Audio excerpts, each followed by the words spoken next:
dinner break.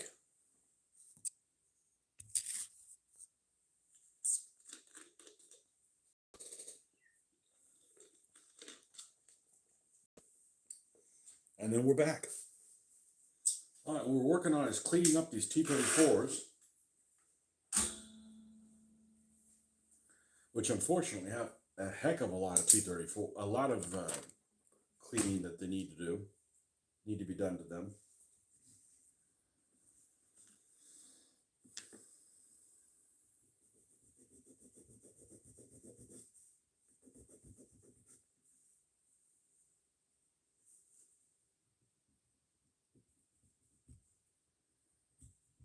And it's not just plastic, it's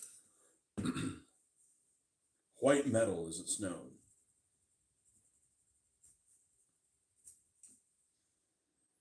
Lead alloy mix.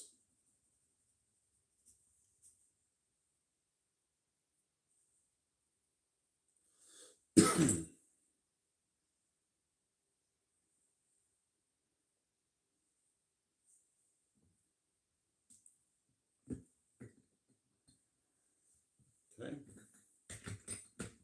You have to epoxy these. There's some other things that we want to do tonight also.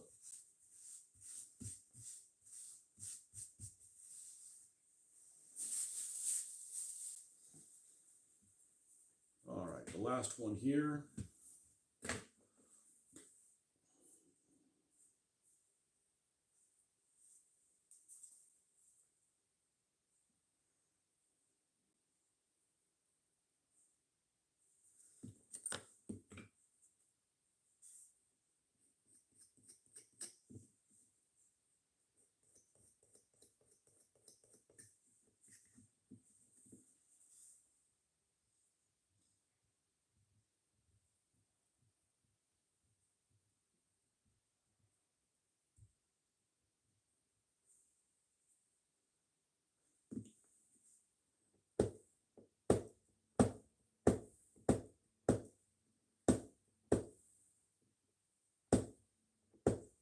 This is the problem with white metal things. If it was plastic, I'd have this already sanded down, no problem, but it takes a little bit more effort with these, but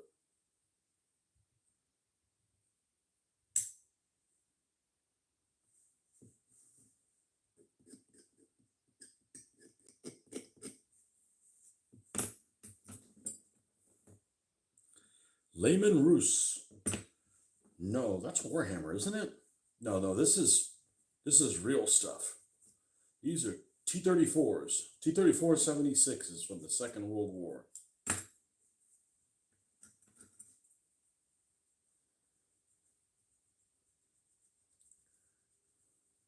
Is it? It's Lehman Roos, right? Not Lehman Russ. American tank. No, Soviet tank. Soviets, commie bastards. We're working on some tanks that are fought around the time of Stalingrad. Not at Stalingrad, I mean, they could have been, but this is actually for the relief of Stalingrad that didn't work. Well, it worked for the Soviets, it didn't work for the Germans. Germans didn't make it. They made it about halfway through. And we've got 3 of these guys, and we're going to winterize them.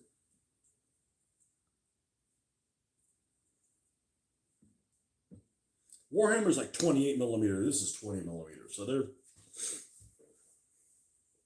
a third smaller, something like that.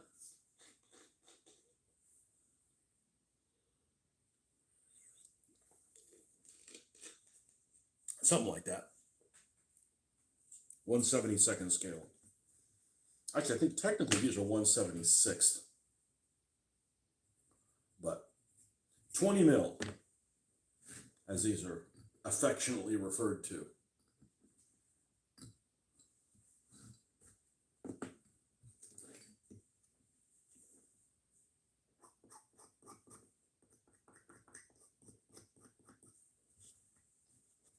And they weigh a metric ton. They are super heavy. These are all metal castings, which I used to be a fan of. I'm not really a fan of them anymore because They weigh a lot, so if they hit the ground, they're going to shatter. And you can only use one glue with them, really. You could try using super glue, but I've had no luck with that. It's epoxy. And you need the gap filling properties of epoxy because these things do not go together well. I mean, these are probably from the 1970s. They're relatively pretty old. They're pretty old castings. They're not the most accurate one, but I got these at a sale for a bargain. I got them for a couple bucks a piece at an estate sale. German tanks. German tanks was from point of technology much better. Some. Um, German tanks were good from the standpoint if you were one of the crewmen, you did not want to be in a Soviet tank. Um, they didn't have the crew comfort. The some British tanks and the German tanks and the American tanks were the best from that standpoint.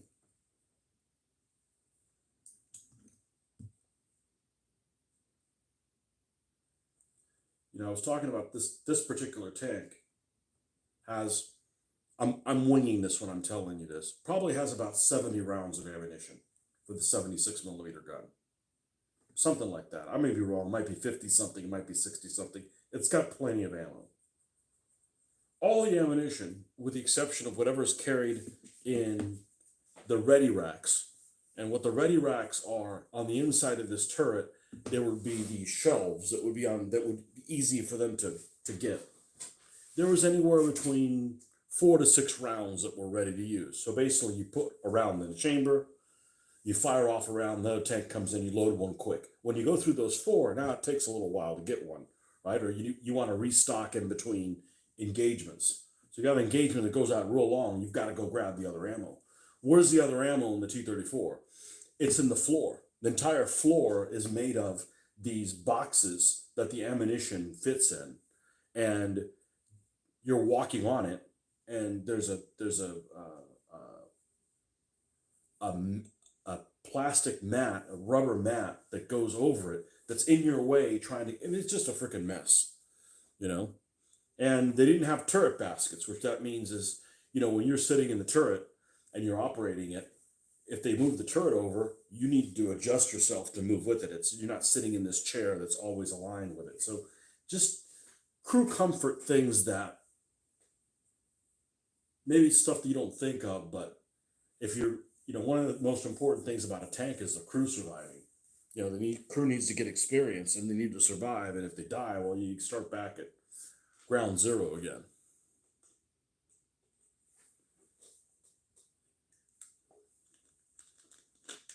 So, you know, on paper, be like, oh yeah, they're fast. Okay, well, do they break down a lot? You know, they for most of the war, these guys didn't have radios, so you can't communicate with other people. You know, so on paper, yeah, they're great. They got good armor.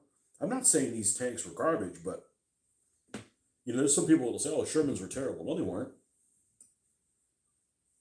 You know, if they encountered the wrong thing, yeah, I could split them wide open. But when the Sherman came out in 1942, it was like almost the best tank out there. When you start adding all the stuff together, you know, engines are notoriously unreliable on a lot of these vehicles. They're only good for a couple hundred miles. You got to switch the whole engine out. I mean, that's crazy if you think about it. Like you go on a road trip that's like, you know, an hour away in a car at highway speeds, and oh, by the way, your engine's shot. You got to replace the engine now. What?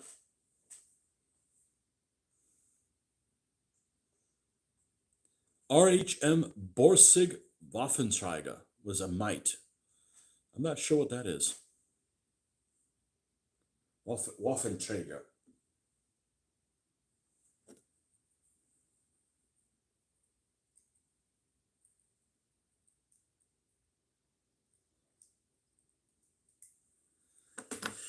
Okay, we're almost done with this.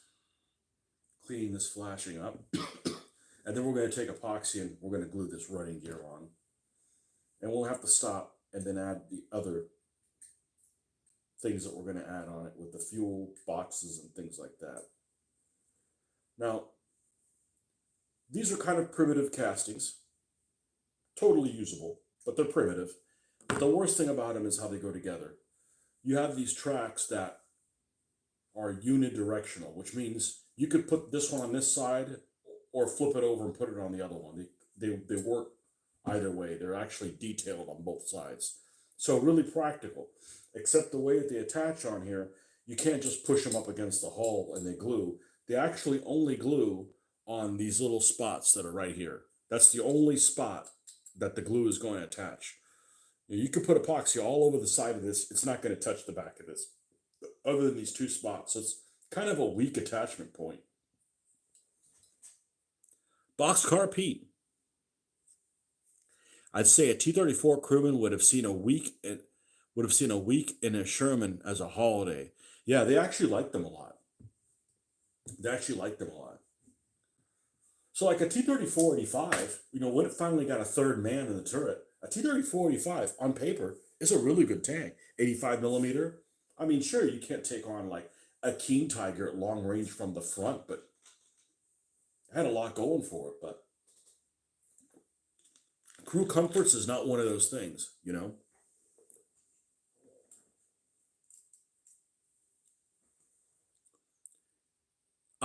I am playing with the intention of tabletop, and I play really crunchy stuff.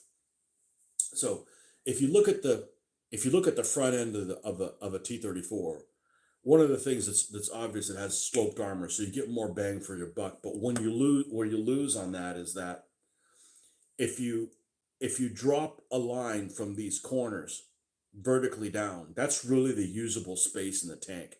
So there's a good portion of the tank that you can't use, you can't move around in because it tapers to nothing. So you're more bunched up. Of course, it makes a smaller tank, but every advantage is a disadvantage. So every advantage could be a disadvantage. Put it that way. Yeah, I play really, really, really crunchy stuff. Like I'd never play something like Bolt Action or Flames of War. I've played Flames of War. It's like that leaves me an unsatisfying feeling. Small tank, big gun. Yeah, the Soviet tanks are actually, once they got away from having the KV-1s and the KV-2s, those are big tanks. All the other tanks are small. I mean, even the JS2 has a really low profile.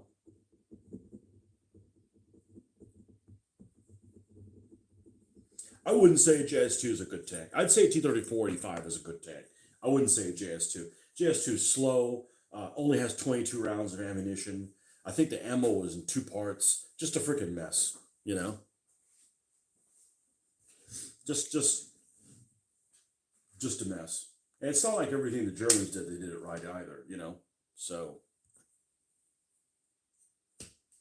you look at something like this King Tiger I get sitting over there to paint, or the Jag Tiger that I did. Yeah, look, great stats, but the crews that worked some of those were, you lost all that experience that the Germans had in 41 and 42.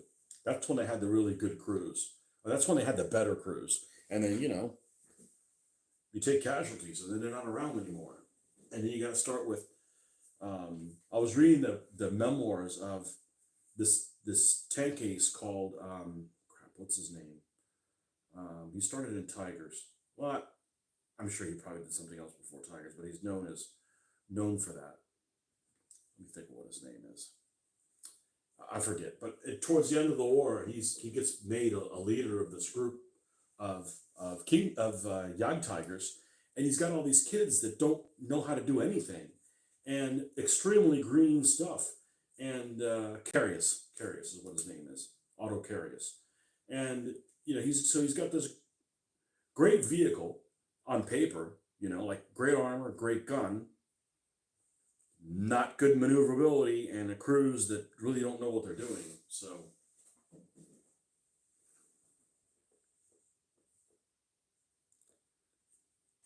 you like the French revolver system? Okay. What do you mean the French revolver system? In a tank or something? You know, the French tanks, again, they had on paper, they look good. You play some kind of a micro armor game, French tanks are great. But, you know, they have a one-man turret. That guy's overworked, and they don't have radios. And, you know, they have some things that are actually going for them, you know, but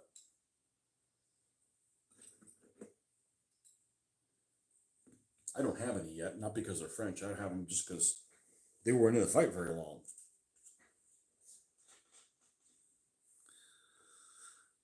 That was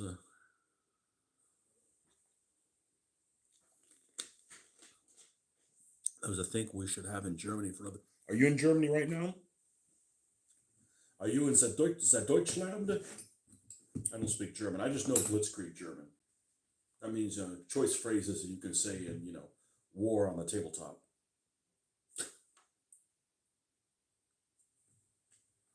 I actually have more Soviet tanks than anybody else, than any of the other ones. And I honestly prefer, here's what I don't like about German tanks. They're real easy to make them look cool. I think it takes a little bit more of a challenge to make an American tank or a Russian tank look interesting. And it's mainly because of the markings. You know, the Germans had all kinds of interesting things for modelers, you know, ways to make them all look different. Some of the things may have been really impractical in retrospect, but it doesn't matter. It makes you want to build the tank. But I like everybody. I mean, I like everybody's stuff. You know, I'm not like, oh, only do this or only do that. No, I do all of it. Not big on the Pacific, but all the European stuff.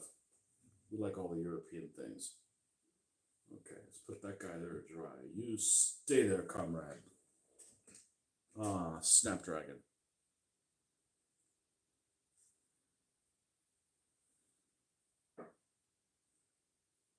It's it's a bit of a faith getting these things to glue together. Your country is Germany, so my favorite tanks are German. I thought you guys weren't allowed to like German stuff. I'm not trying to be funny. I'm just like, you guys, for the longest time, I heard like there wasn't any war games in Germany. Like, you know, you want to play a game in Germany, it's about, you know, selling crops or that's what they're called. They're German strategy games. They don't involve violence. Like the way I look at it, I'm a pacifist every day, so I want to kill things on the tabletop.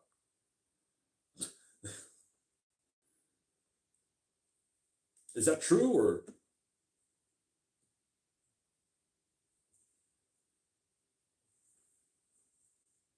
and it goes beyond, you know, having swastikas or something on your tanks. I don't put those on. I don't want to get in trouble online, and they don't go with everything. But I have some air recognition flags for that, but they're removable because we don't want to do that on. We'll get you guys in trouble in that wherever whatever land you're watching. We're not here to do that. Soviet artillery was power. Well, you need a lot of it because it missed a lot.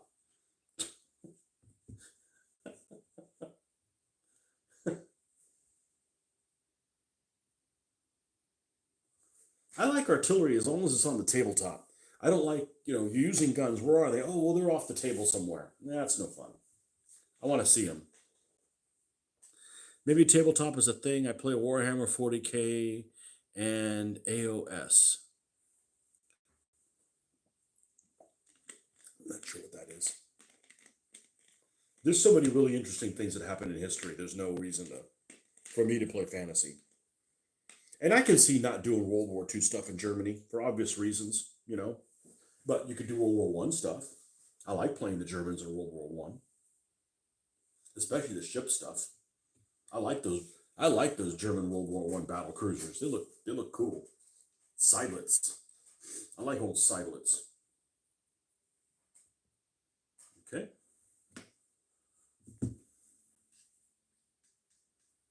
Value everybody, and all my Germans are, you know, I don't want to get into trouble. So all my Germans are Nazis, and all my Soviets are Bolsheviks, Bolsheviks and fascists. No wearaboos here.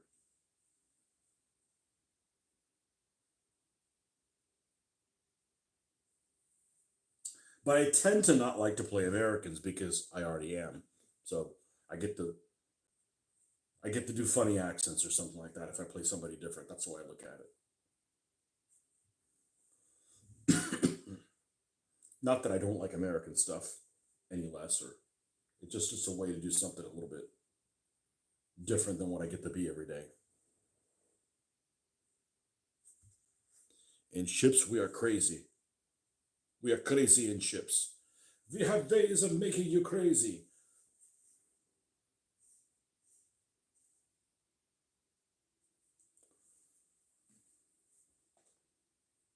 Yeah, I like those German World War One battle cruisers. They're badass looking.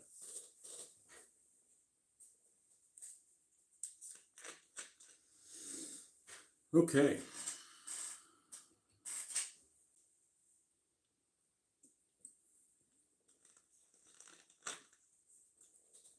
This, unfortunately, is the part where we have to wait a little bit. But epoxy is great. I just wish it came in a container where I could just squeeze a little bit out and not have to mix it somewhere where you end up wasting most of it. You know, your grandpa was on a ship in World War II. Which ship? I actually knew somebody whose father was on the Prince Eugen. This guy was, let's see, he's probably, how old was he? He's probably 20 years older than I am. And his dad was on the Prince Eugen. Not during the atom bomb test.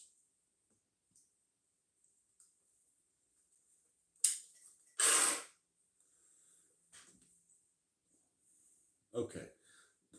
All you need to do is search and find out if in this particular period, because we're painting these specifically for Operation Wintergewitter, which is the failed relief of Stalingrad. There's a couple different things. There's a couple different periods I'm pretty interested in. That happens to be one of them. So we're going to do stuff for the Sixth Panzer Division, and we're going to do stuff for the Soviet forces that fought southwest of Stalingrad. You don't know which one? He still lives? Man, you gotta ask him for stories while he's still around, man. And ask him what ship he was on and report back to me.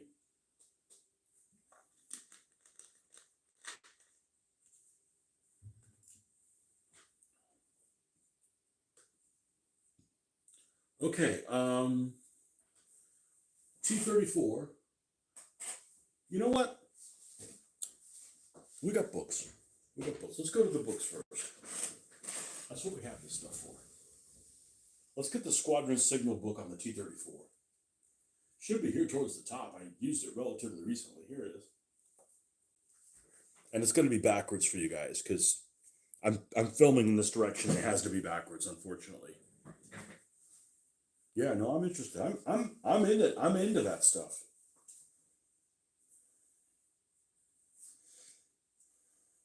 Yeah, the World War II German ships, almost all of them are almost all the German World War II stuff is attractive looking. That's why it's popular. I think that's why it's popular.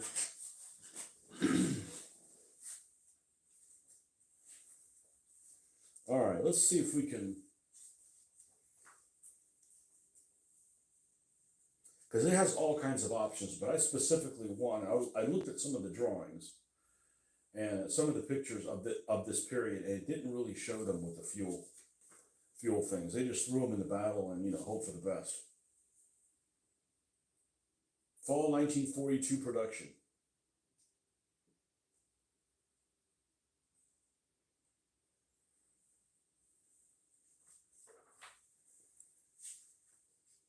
Here's one in Stalingrad.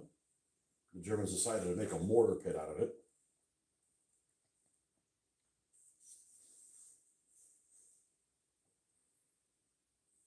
It's got nothing. It's got no fuel anything's on it.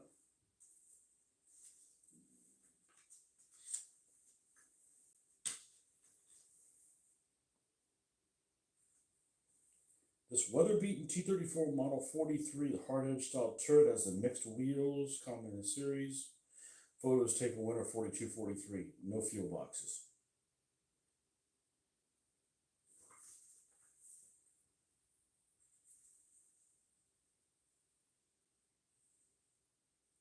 I have a feeling that they don't need to have them. They were rushed. They were thrown in so fast.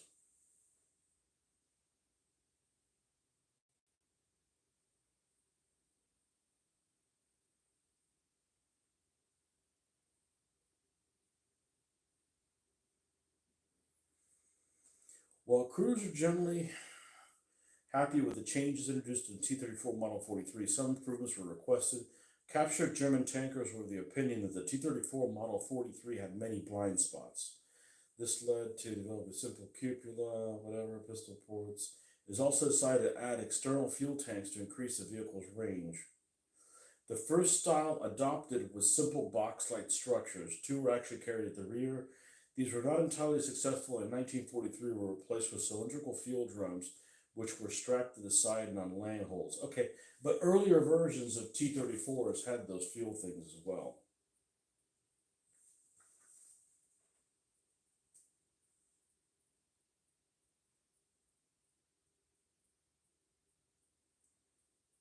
Yeah, I mean, here's an earlier one, and it's got the fuel drums on it. Here's one that has the boxes. That is the earlier model.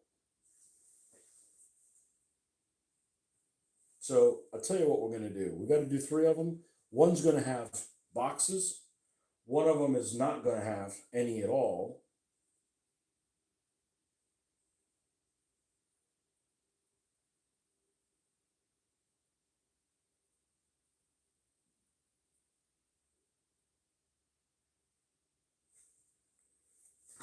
That's what we're going to do.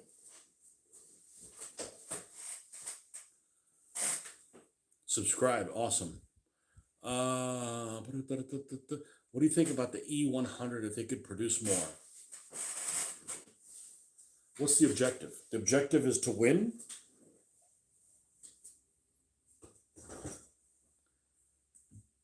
I don't think the Germans would have needed the E100. The over-engineered stuff. I think they could have won in 41.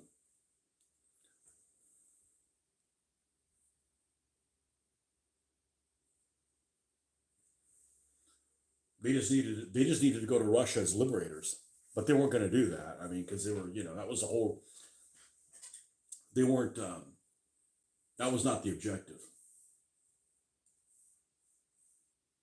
As they got lots of people they got lots of people in Russia to help them out for a while. I mean, they had been under 30 years of Soviet oppression, almost 30 years. But what does it call that? Waffenscheiger. I don't know what that is. We'll see what this is. Waffenscheiger. There's a Let's just check Waffenscheiger. What do we have here?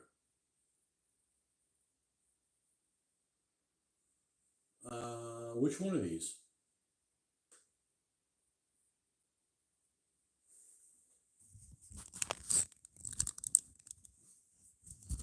You see one you like? I don't like it when they're unbalanced with like the turret all the way at the rear. Like this looks attractive. This looks like a mess.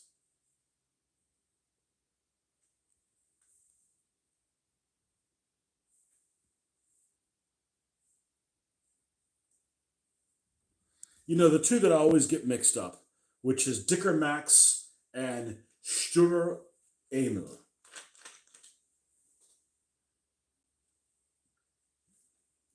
They made two of each, and Dicker Max is a 105 armed vehicle, and Sturr Emil was a 128 millimeter armed vehicle. And the 128 is, I mean, they had those in 1942. That's brutal, but it's a really unattractive vehicle. The way that the running gear and stuff is on it. I don't know which one of these is the actual design, but This looks okay. Well, I think a vehicle like that the Germans actually produced, and they produced in reasonable numbers, because you think, oh, they only made 500 of them. Okay, 500 for something the Germans made is like 3,000 equivalent for something the Russians made. Maybe even more, like 4,000. 500 vehicles for the Germans is a lot of something. It's still only 500 vehicles, but proportional. Um, was the Nashorn. The Nashorn, I think, is a very attractive vehicle. Very, very attractive vehicle. I don't have any, but it looks good. Can I zoom? I can. This?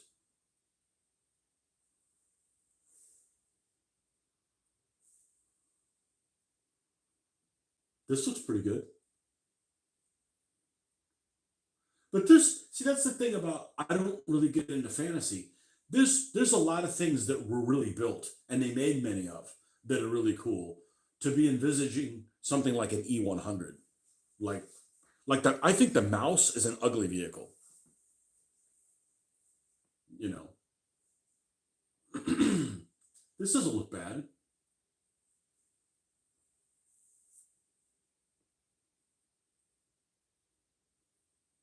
I always forget I got one of it, but this is ugly. That's ugly. That's almost like a deluxe version of the SWS with the Pack 40 on it, whatever the hell it was called. I've got one. It's ugly as sin, but they used it.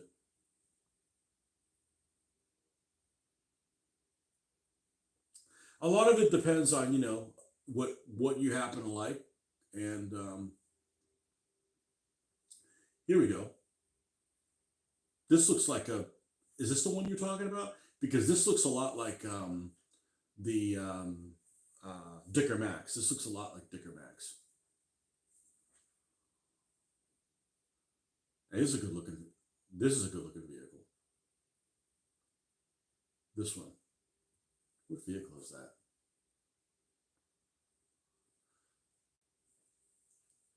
Who Shreka? Who Shreka? Yeah, this is at Aberdeen Proving Ground. Man, I never got a chance to go there.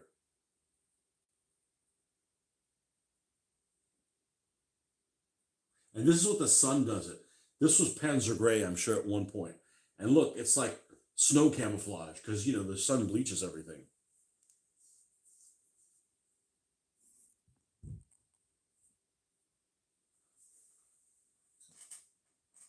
Yeah, I don't own a national. I have a Hummel. I have a Hummel, a Vespa. Let me show you what I think is ugly as crap.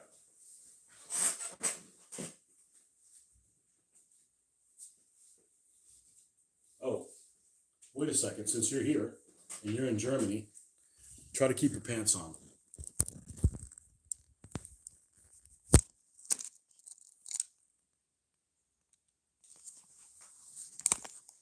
This is where I got my stuff stored. So we got Germans. We got gray Germans here. These are all 1/72nd scale. And then we've got yellow Germans. More yellow Germans.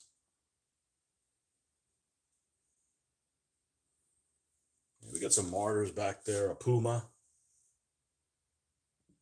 This is that ugly thing I was talking about. This thing right here. It's ugly as shit. Broombar. Broombar says hi.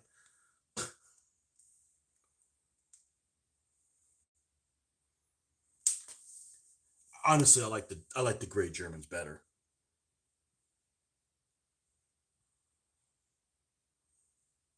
Yeah, those two little guys. And then we also got Africa Corps guys. I got to move quick because some of these guys have that symbol you're not allowed to look at. Sorry, they used it in tanks. I don't promote that. It's just that's what they used. And then the Eighth Army stuff is here. Oh, this the the ambulance is there. He's out of place. You need to get back over here. You need to go somewhere else. Go over here with wire antenna. Ba-ding! Little Hetzer.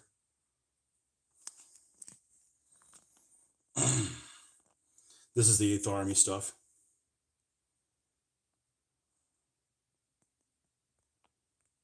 And then the Americans are here. Fuchs, Rommel's crew. No, I don't have. Yeah, these guys. Yeah, I actually have a Rommel figure. Where is it? Where's that little bastard? I gotta paint him.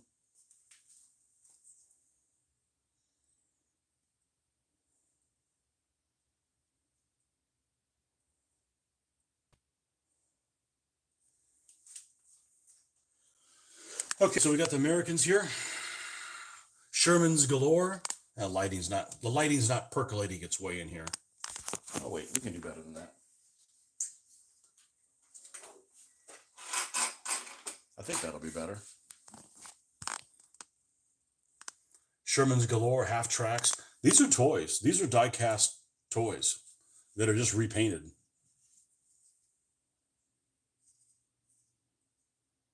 They're heavy as all get out. Well, these half tracks happen to be.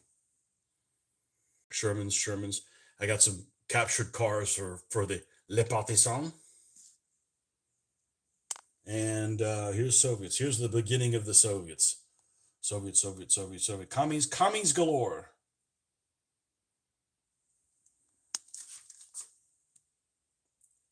More Soviets. Lots of Soviets.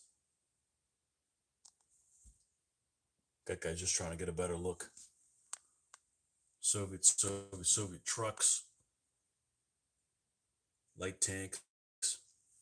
And then we've got, oh look, we got an elephant there. That's actually a pre-painted thing. I don't know what I'm going to do with this. This came pre-painted. It's for Dragon. I've had this a long time. I'm probably going to black line this with a pin wash and weather it and leave it alone. Maybe repaint the tracks. But this comes like this. This is one of the ones they used at Kursk with no machine guns. And then here's the Brits down here. Here's some British Shermans. So that's what I got my infantry somewhere else. But this is what we're working on. You know, buildings.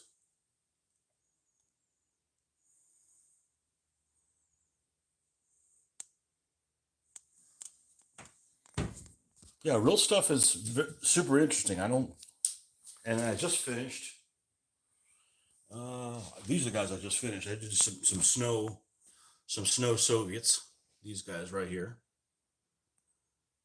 Those are for like late 43, early 44. No French. No French yet. And I also finished a 6-pack of Czech 38s.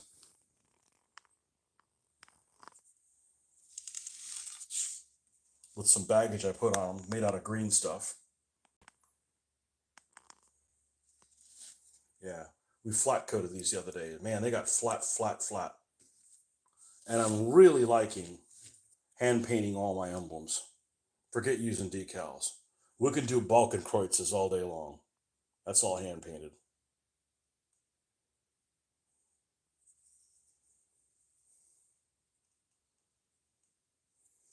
A friend of mine gave me these in Spain. I need to make room for them. I don't know where I'm going to put them. I need to probably get the buildings the hell out of here. So, yeah, this is my one work table, and then this is my other work table. Anyhow, here in the studio. Yeah, definitely subscribe. We're on here. I try to be on here every chance I get, and this is what we're working on right now. We just finished this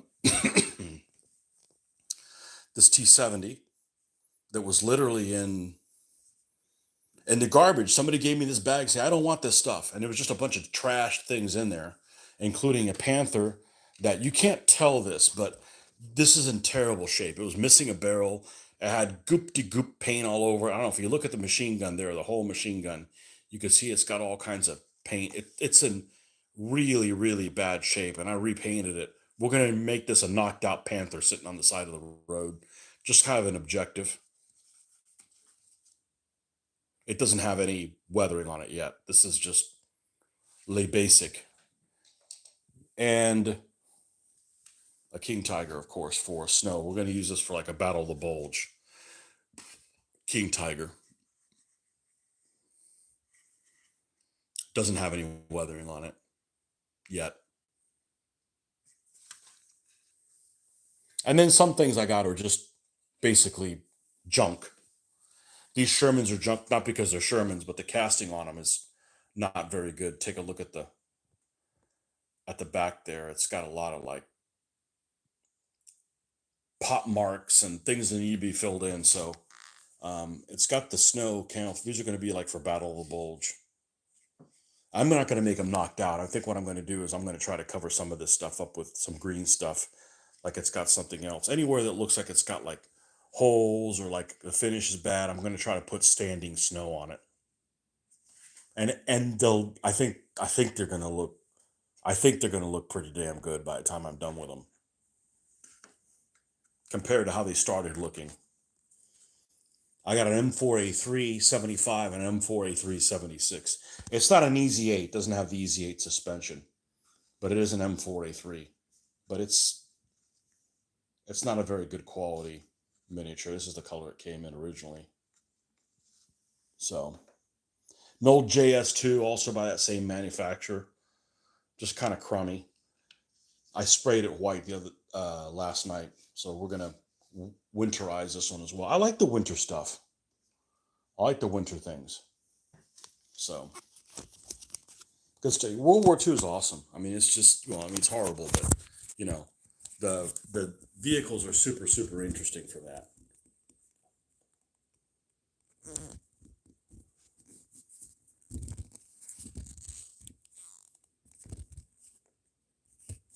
Let's balance this out again so we doesn't come tumbling down. All right. Yeah, actually, all my things are magnetized. All the ones that are on stands are. I could literally glue them up. We can play on the side of a refrigerator if you wanted to. That's just for transport. Okay, so we've run our mouth enough. This is the one thing that I like about epoxy. I can continue modifying it. Like, okay, it's dried, but if something gets like glued at a weird angle, I can push in on it and address it to some degree. Okay, so we have these T34 76s.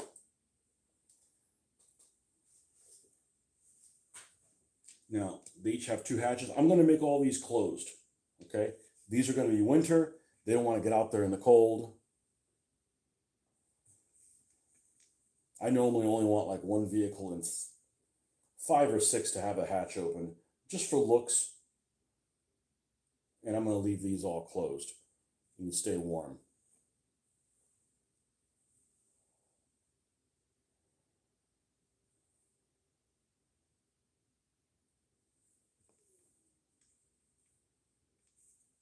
And I'm not going to epoxy these. I'm actually going to use super glue and super glue these in. Okay, so we're good to go with that. So we're going to try to paint a tiny little rim with the super glue. I'm really not a fan of super glue.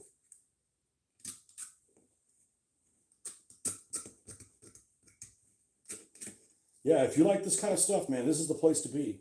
I do this pretty frequently. I try to do it every morning before I go to work. We have a morning session on Saturdays and Sundays. And every chance I get after work, I try to do that. And this is not going to work. Let's squeeze some out here. And then we're going to take something fine, like, let's see here.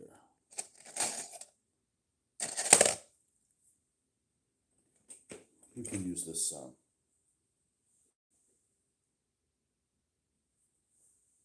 drill bit. And we're going to paint around the rim. We need to have some of it around the top of the rim so it'll hold it in place. Otherwise, it won't.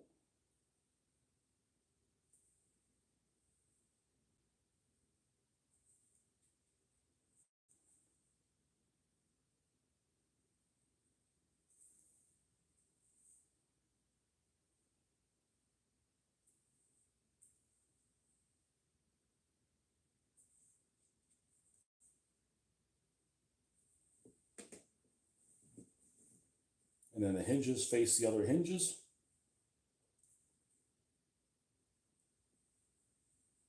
Here's my Swiss tweezers.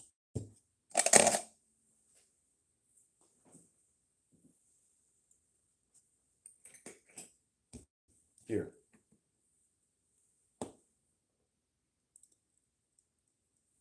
I was trying to come up with a set of rules many years ago, and I didn't have much luck because the person I was play testing them with wasn't really around very often.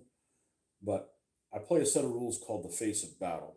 They just re-released the second edition of them, which I've not played the second edition, but it's very, very crunchy. It's very, very detailed. So if you haven't heard of it, I'm not surprised.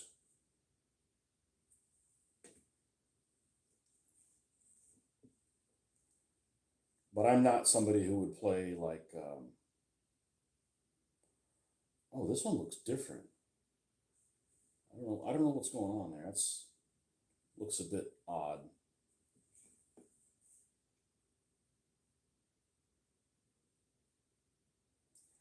I'm not somebody to play Flames of War or Bolt Action or generic like games like that. That's not crunchy enough for me.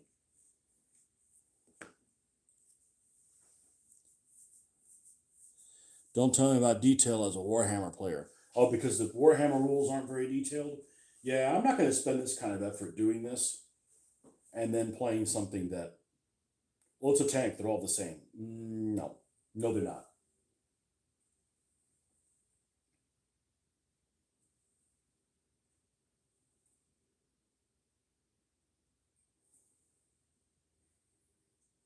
Here's what I want to know. As a Warhammer player, do you like other Warhammer players? Because I've seen people play Warhammer and I wouldn't want to play a game with any of those people. At least the ones I've seen. Maybe the ones in Germany are cool, but the ones here we have in the United States, then you take a shower.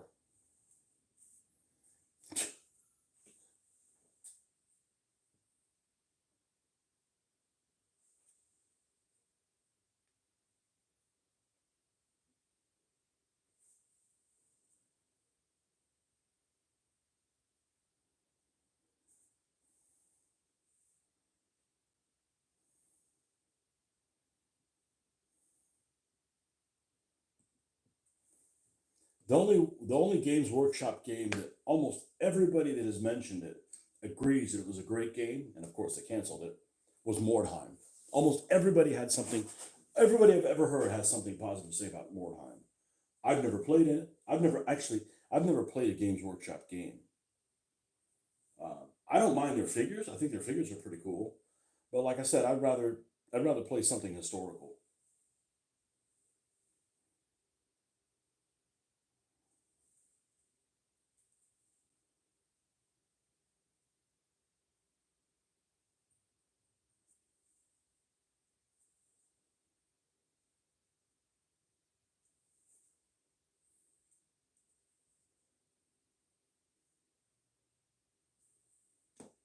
All right.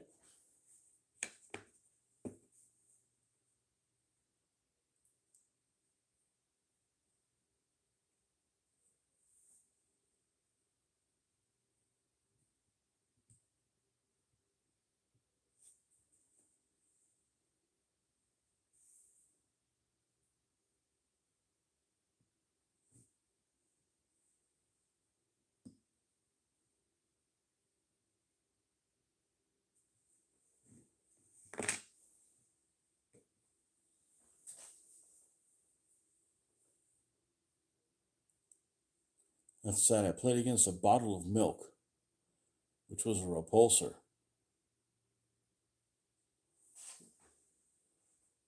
You playing with a lot of people that don't paint their stuff. Yeah, their stuff's too expensive not to paint it. All right. Are all these fuel tanks the same? They are not. They're not. And this is flash. This little bit here is actually flash. So let's use this to remove it.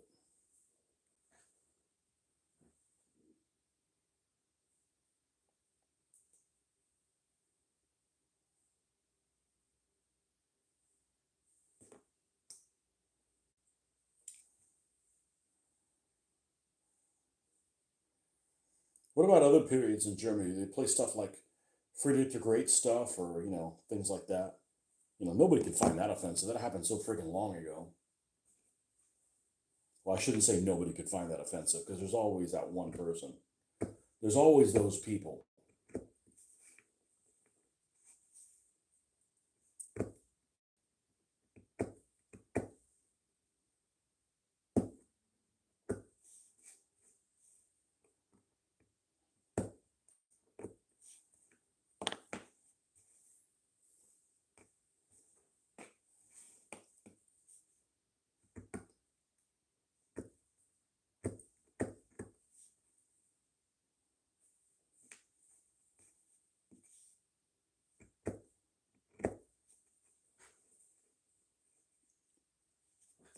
Turtark, what's happening, man? Thanks for coming by, man. I had to eat. Sorry, I had to leave, or I was going to get la chancla.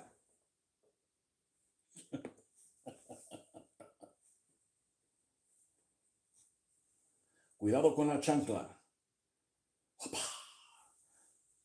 Pow.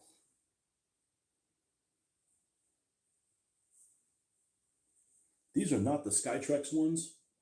These are the Skytrex ones.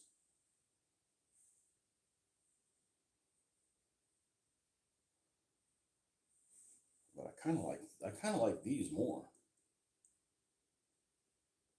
And I got extra of them.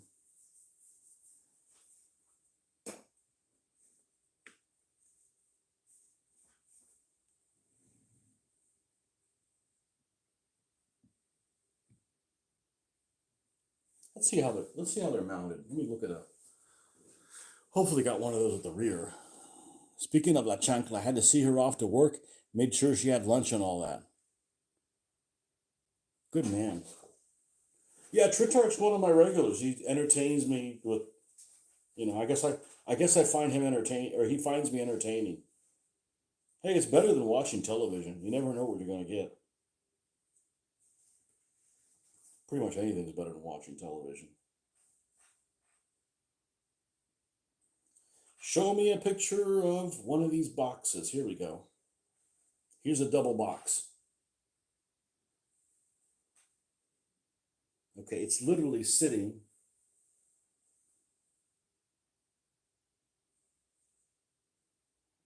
It's sitting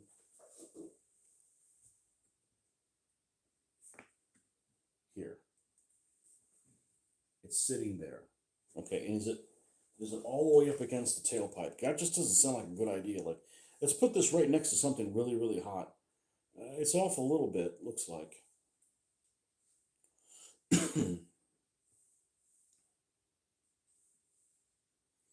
Yeah, I think a T-34 is a fairly attractive vehicle. Unfortunately, the fit and finish on it is garbage. But they probably didn't think the guys that were manning it would last that long.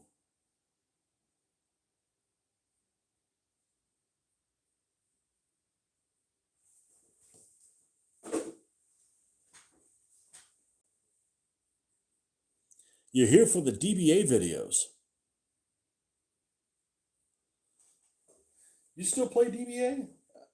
In South Carolina, huh? There was um there was a guy, there's a convention you guys do,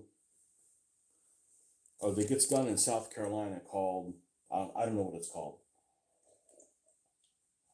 I think it's in Charleston. And one guy came down here one time from that area, played DBA. Man, this was many years ago. This might have been even 10 years ago. Message held for review. Why?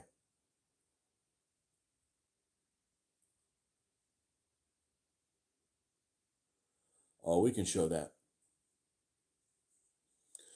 And the guy just disappeared. But he's one of those reasons I don't do DBA anymore. Oh yeah, I'll be there. Oh yeah, I'll be there. I'll be there. And then they're not there. I'm like, okay, I'm being held hostage on people who aren't going to show up. I'm going to remove this little peg. I'm going to remove that peg. That doesn't seem to be part of the real fuel tank. in the pictures.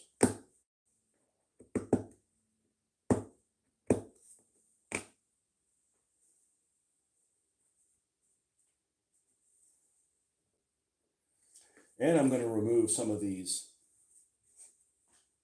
Before I do that, let me make sure which one of these has the worst rivets. I guess they're all the same.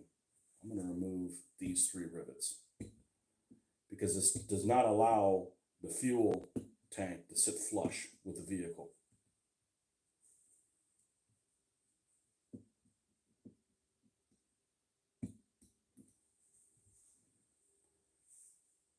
A chancla.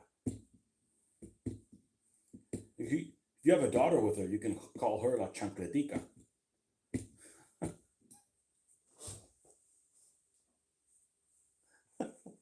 Shit, they're multiplying. Chanclas ahoy.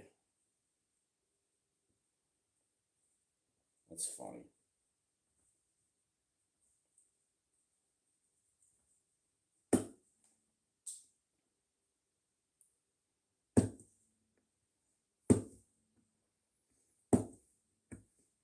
She's born here, right? But she's like her country of origin is our southern neighbor. Is that right? Okay, this is gonna just sit right like that.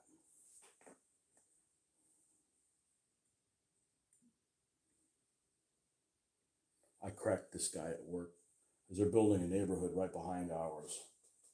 I mean, literally, like right behind it, like, and they're building all these houses, and they're always like the construction workers over there, like banging, at like 7 o'clock in the morning. You know, which isn't a problem for me. I'm already awake, but you know, so I call them Mexican woodpeckers, and this one guy at work just laughed. He said, "I don't have anything against them. It's just that's what they look like, Mexican woodpeckers." You know.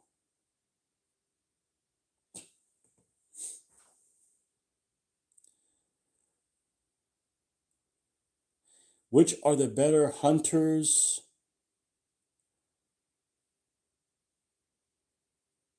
Her grandfolks are from Mexico. She was born and raised here. Okay. Oh, well, she's okay. So even her parents were born here. Okay. Well, that's yeah. She's well adapted. My stepmother is from Mexico, and she's first generation. She was born there, and you know she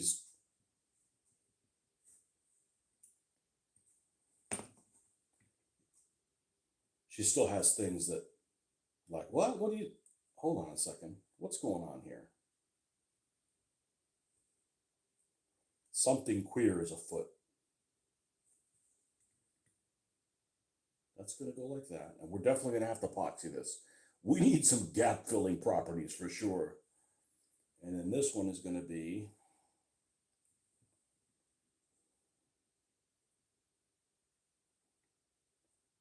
like so. Okay. So this is the one that's going to have the boxes. One's going to have none of them. None of that. We'll have none of that. And this one's going to have liberos. The barrels. I think it's going to have the barrels. Let's put it that way. I may just put the boxes of the other style on this one. I kind of like the way the boxes look, even though they're not, even though they suck.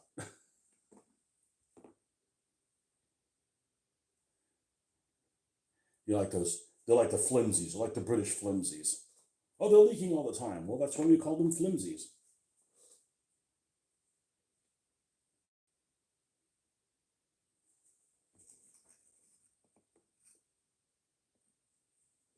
You love burritos. I realize I like Tex-Mex food. I don't really care for Mexican food. And it's not because it's spicy. I like the spicy part. Just a lot of the stuff.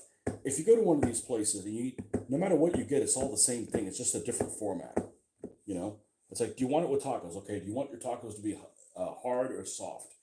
You know, do you want it to be like super like wet or you know? It all turns up into the same thing pretty much.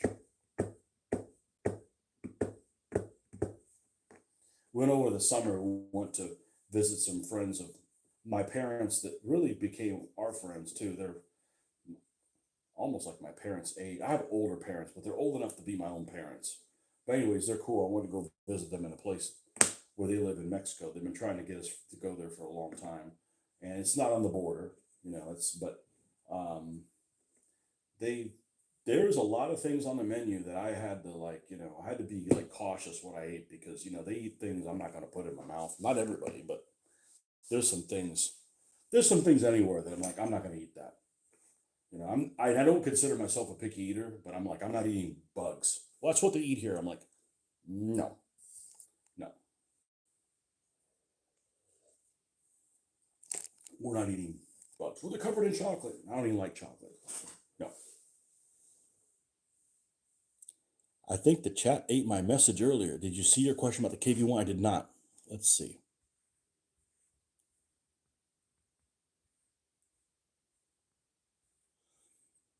I didn't. You sure it didn't send it?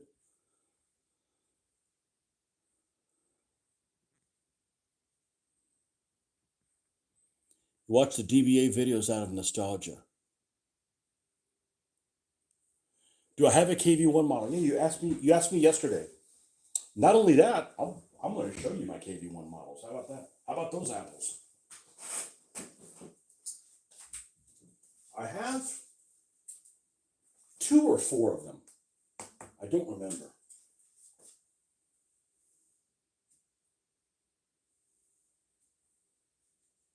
Oh, I need to clear some space. There's no live glue there. I should be fine.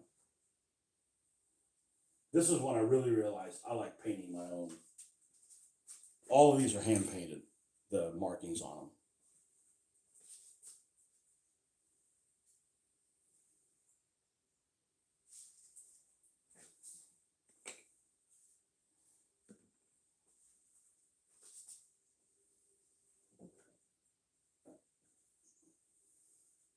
This is why I like not building things for a convention. I don't have to put on a convention. I don't have to get things done by any time because you can ask me stuff like this and I can go off on a tangent. Not really. And pull things out and I don't feel like I'm under some kind of time pressure where it's like, oh, I can't show you that because I got to get this done in 2 hours. So there's this company called Pegasus, okay? Um, and their King Tiger model is a piece of shit. But all their other stuff is okay. And they have this one set that was freaking awesome. They come in doubles. So you get two KV1s for the same price, and they come with two KV2 barrels, turrets. So basically, you get extra turrets that you can either make them as KV1s or KV2s and switch them out however you want. It's a freaking deal. Um, KV1 is crap. No, the crews were crap. No, the KV1 was good. One of them held up a whole Panzer division for like a couple days. It actually has a commander that doesn't have to load the damn gun. So, anyway, so this is I don't remember what they say anymore. Let me move this light. I did have everything memorized what they. Now, hold on a second. We got to do this the other way. We got to do this the other way. Hello. Okay. We got to do this the other way. All right. So here's a KV1 that I have, and these are made by Pegasus. Actually, the model that Pegasus, you get two models, and you can either build them as this model, which is the standard KV1. You could build them with a plate that has no machine gun in it, which is the earlier version of it, or you can build it as a KV2 with a KV2 turret, or you can build it with the enhanced extra extra bolty armor thingies, which I think looks pretty cool. Um, but all the turrets are swappable on all these. So I don't remember what they say anymore. They all say something. So um, yeah, that's all hand painted and really really easy to do, especially when these drunk bastards painted messy. When they get all drunk and stuff. What's up, wonderful? I am the best, but I'm not as wonderful as you are. It's in your name, dude. I don't remember what these say anymore, but that exclamation point is definitely there for emphasis. I don't remember. Um, um, Here's another one. This is 700 Suvorov. That's what's written on there, Suvorov. And same thing on the other side. You know, by the time you look for the right decal and you have to clear coat it and everything, just damn paint the freaking things on yourself and move on. This is old 309. And these are all inspired by decals off of model kits. Yep, GFR. What else we got? We got some KV2s over here.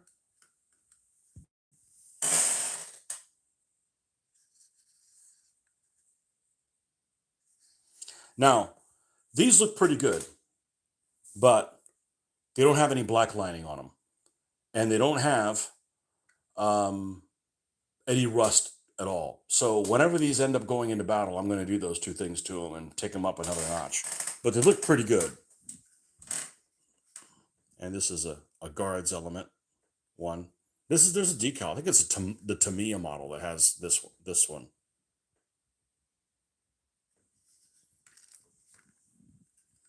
Zarodina. Yep. It's very hard to find pictures of KV2s. Period. It's really hard to find pictures of T35s because they didn't make a lot of KV2s, but they made a hell of a lot more KV2s than they did T35s. You're not a fan of German tanks, but I do like the Stug 3 and the Hetzer. The Stug always seems to be a popular one. Yeah, I like the Panther. I'm not a fan of the King Tiger. It just showed up too late. Like, you know, I mean, yeah, it kind of looks cool. There's nothing unattractive about it, but it just showed up too late. Like, okay, we can't use that until, the war's over. You like the KV2s and the refrigerator of a turret plonked on top. So, true story. Um, if this tank pulled up somewhere and it was at too much of an angle like this, I mean, it wasn't many degrees, the turret couldn't turn. So you have to be almost like on level ground for that the turret to turn. So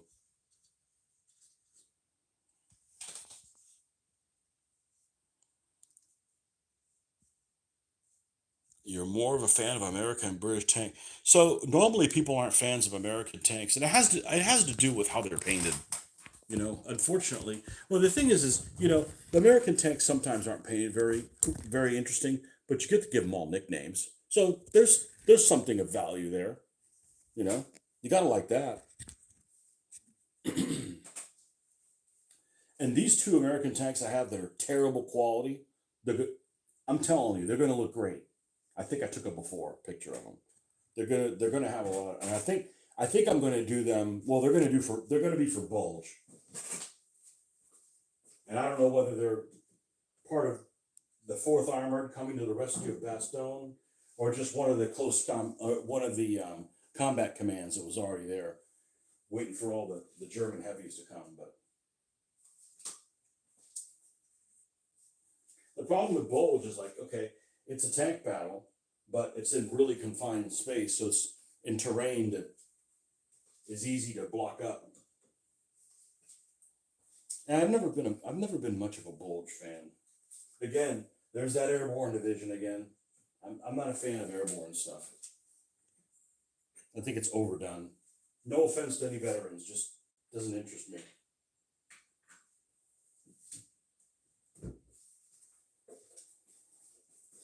So yeah, I have a few KD ones. Yeah, a couple of those is like plenty. Like you can't deal with them. Paint don't bother me. It's their capabilities more than anything. You like Soviet artillery. Some of them are really attractive looking. The 152 is a good looking gun.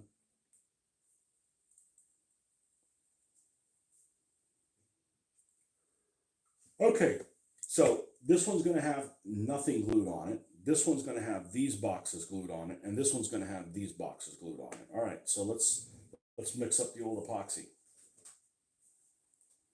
Epoxification. Why am I looking down here? It's over here.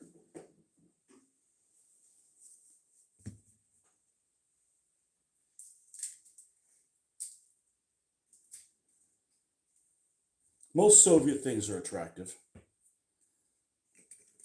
The problem with the Soviet stuff is many of it's just put, a lot of people just paint it without any personality. So, it's not a whole lot of fun to use something that doesn't have personality. That's all. But I like the Soviet stuff. As long as it's not Czech or Polish liberation shit. I don't do that. I won't build, oh yeah, we'll give you some tanks. And then, oh, we won the war. Okay, now you're our slave again. I don't, no, I don't do that. I don't do Polish or Czech shit, you know.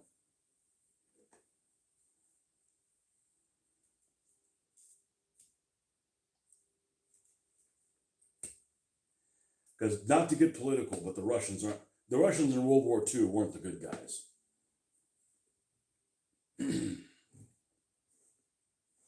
They were the bad guys also.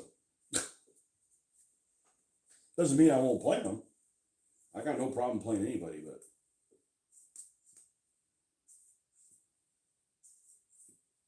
we don't drink that Kool-Aid. M24, M3 Stewart, M4, E8, M18, M10, and the M26 for Americans that order, then Matilda II, Cromwell, Crusader, and Comet for the British.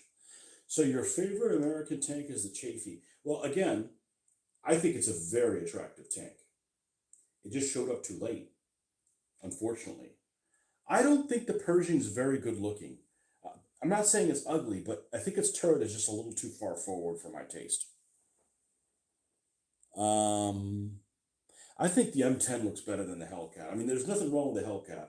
It's a great vehicle. I just think the M10 is more balanced looking.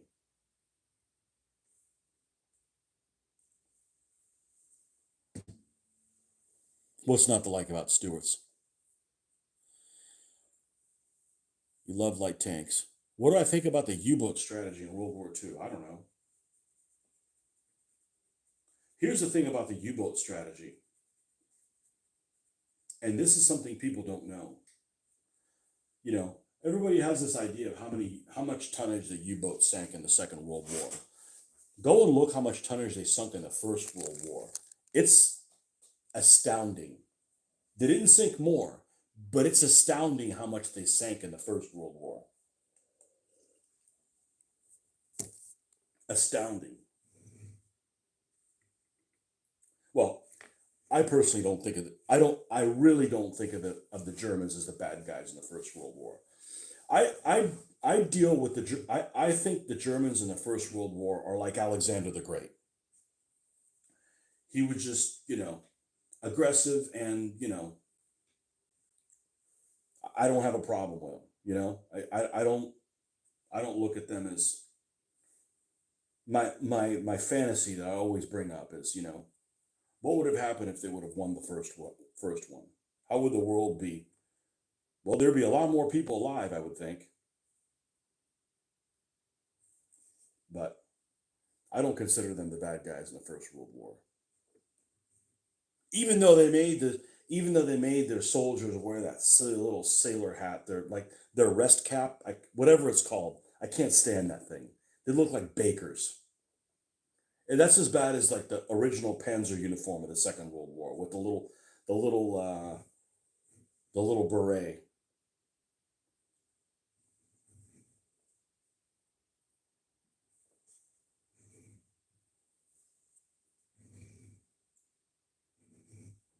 Okay, so those boxes are sitting like that.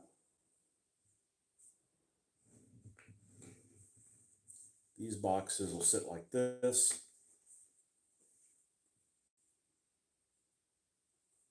The flip. Oh, Snapdragon. Hurry, hurry. I gotta take these rivets off so it sits flush. It'd probably work with them on, but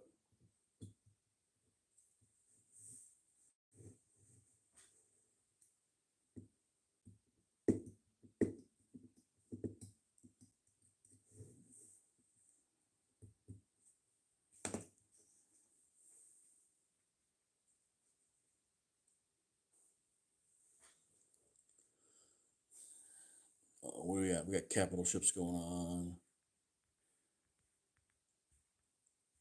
About to make a video of me taking apart an old Xbox 360.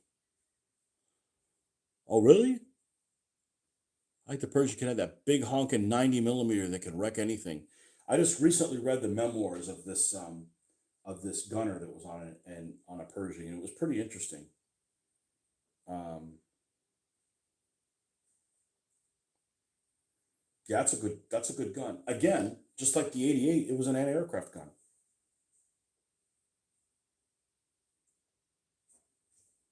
Except, the Americans had it. That's a good gun, no doubt about it.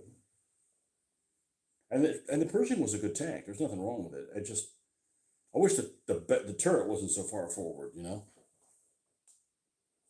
Controller. You think the Germans had some of the best looking capital ships? Absolutely. Aside from the American and Japanese capital ships, I don't know. I mean, some American capital ships were okay. The American capital ships in the First World War looked like crap. I don't like cage mass. I think they look like crap. British ships. I don't like their three and four funneled cruisers. Their inner war ones. I don't like the county class cruisers. They look ugly. Um, the British ships, what makes them really cool is some of their camouflages. They're freaking incredible.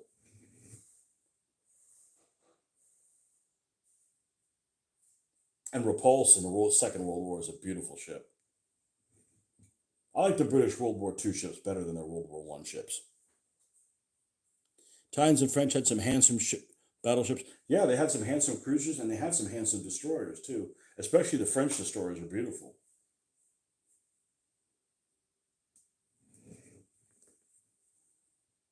I told you that I'm not gonna. I'm tired of people, and I don't have any French friends. I am not a French hater. I'm not a French lover either. I just call it like it is.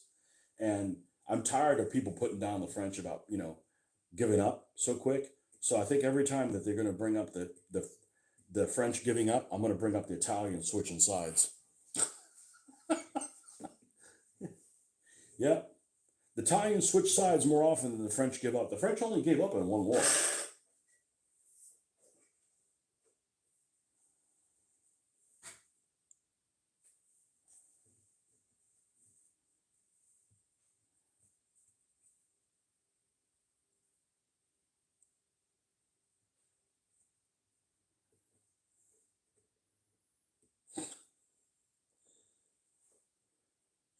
Have some good French people on Discord. Yeah, there's decent people everywhere. They are, and just like some people are like, oh, the French are this that. Look, you can't judge Americans by New Yorkers. So just imagine, there's a bunch of assholes in this big city called Paris, and not all French people are from Paris. Just like you and I don't have anything in common with people from New York City, and neither does Marcus, and he lives there. So it's like that. There's decent people in every country.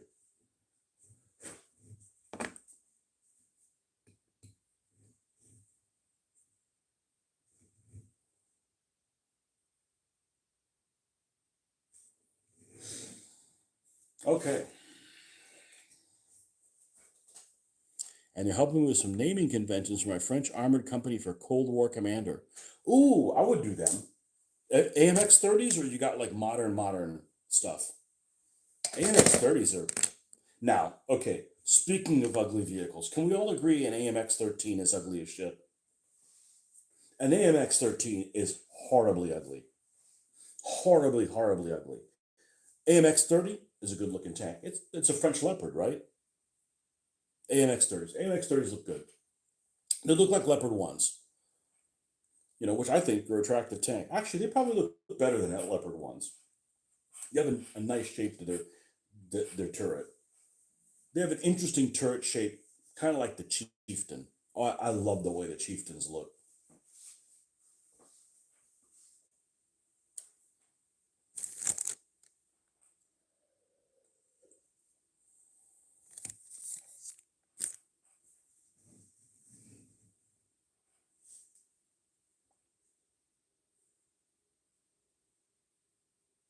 Okay, so that's percolating. I don't think I'm going to put any tree trunks on them. I just think they got shot up too soon. These were just literally thrown. They threw these things at Wintergewitter to stop them, and it worked. They didn't make it to Stalingrad. They made it halfway to Stalingrad. So these guys are ready to be primed. All right, so I need a. These guys are going to the airbrush station box. Let's get everything out of here, and this can be the box. And we got, what time is it? Oh, we ain't leaving yet. We got stuff to do. We got some interesting, crappy looking stuff you guys might be interested in.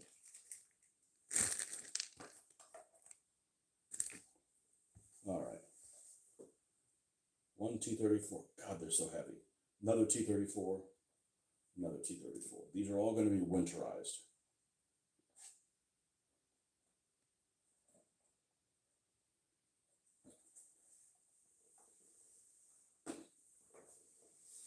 All right. The Brennus, upgraded in the mid-'80s with the ERA and thermal scope offset the main gun, makes it look vicious. Oh, I've never seen that. Let's look that up. It's an educational channel. The Brennus. Let me close this for a second. Brennus tank. It's two ends though, isn't it?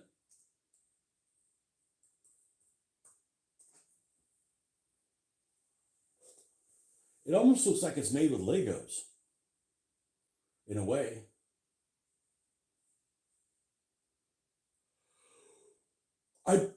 You know what I don't like about it? Well, there's two things I don't like about it. The main thing is I don't like the stepped nature of the barrel. I don't like how that looks.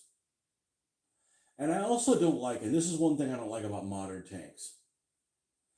I'm tired of that three-color paint scheme. Now, in all fairness, that green is not the standard NATO green. It looks like it's a different green. It looks like it's lighter. But that whole, three-color thing that the Germans do and the Americans do, and then, it's like, okay, everybody's got the same paint scheme. I don't really care for it. Like, I'm tired of it. You like the look of the RA? It doesn't make it look cool. It looks like it's made out of like a Lego. It looks like it's made out of Legos.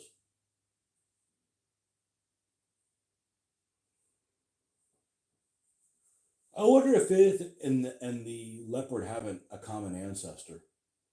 Then the Leopard won. No, apparently Brandis has only one end in it. The Chieftain had two ends in it, though.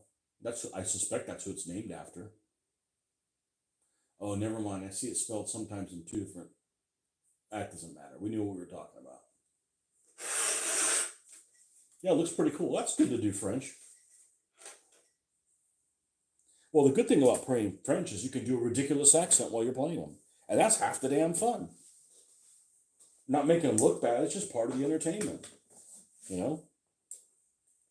We've already got one, it's very nice, etc. All right. Let's do the more common things and get into the weird things later. We have a T-34-85 here. And we're also going to snow this.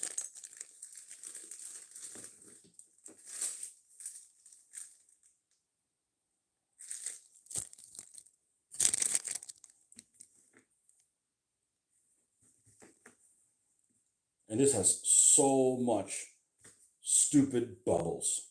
So much stupid bubbles. I'm going to put this together and I'll show you. This is like,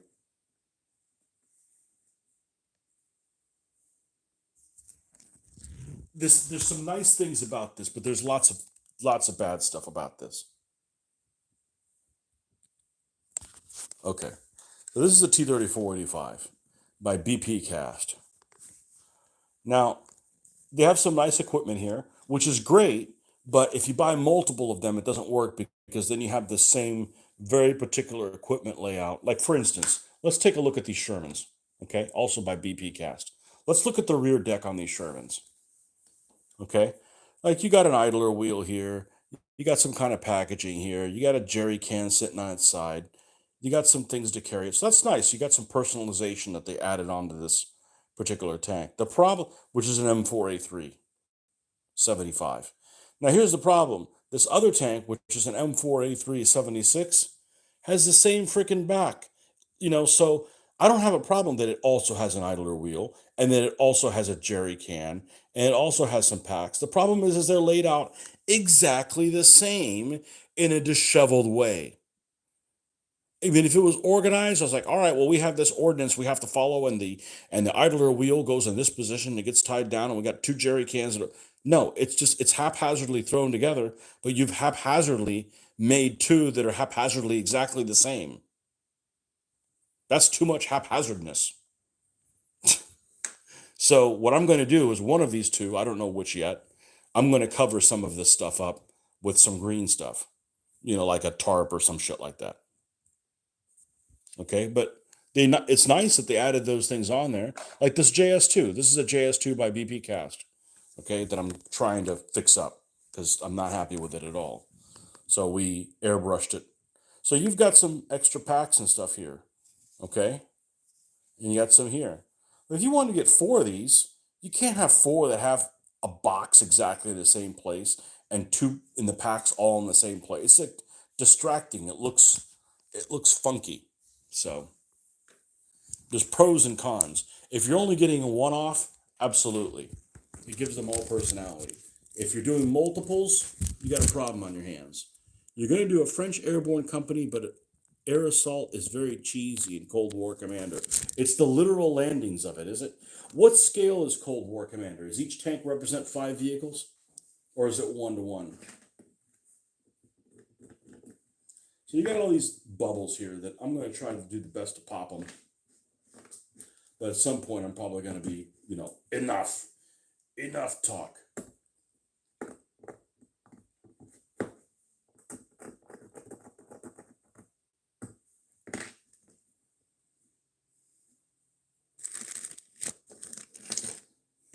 Yeah, well, that's unique, man. That's unique to be doing a French army for. There's nothing wrong with that. That's cool. And there's enough people that make modern French stuff. How about that armored car that's all what? They got some wacky looking armored car with 8 wheels and like a cannon that doesn't look like anybody can man it. I think it's a 90 millimeter cannon. And they make an armored car that looks good. I'm talking about the ugly one. It's like a stretch armored car.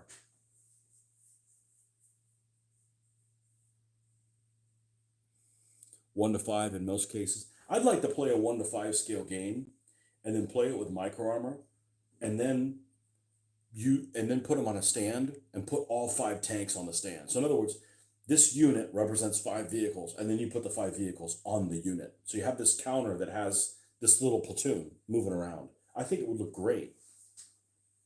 It's also really expensive, but because hell, micro armor is very expensive. But if you did like the Pico armor, which is what, 2 mil? I think it's 2 mil or 3 mil. It's 2 or 3 mil.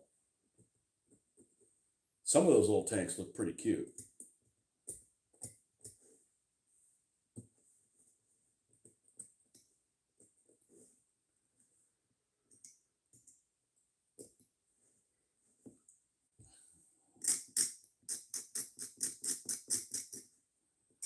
Luckily, these were cast so long ago that the smell of mothballs isn't in these anymore, because that's what this company is notorious for. Is there? Oh yeah, there is. Oh yeah, don't have to worry about any moths eating this.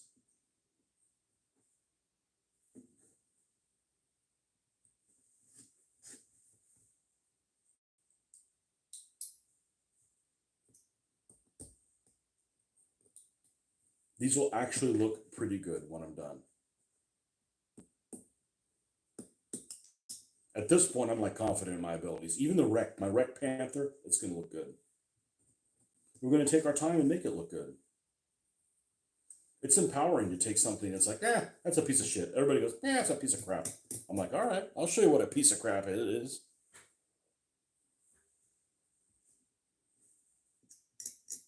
Like when I was building DBA armies, I liked using the armies that nobody, they're yesteryear's army. Like, I don't use that stuff. That stuff's no good anymore. Well, it is if you pay attention to it, you know? That's my challenge. What's your favorite series that we did on the DBA battles?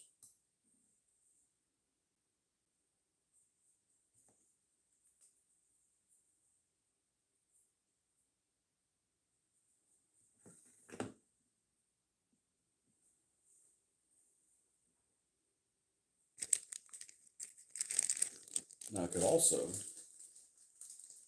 be devious. I'm missing a running gear on one side of this T-34. I could actually use this running gear here and build a T-34 instead of a T-34-85. But I don't have a barrel.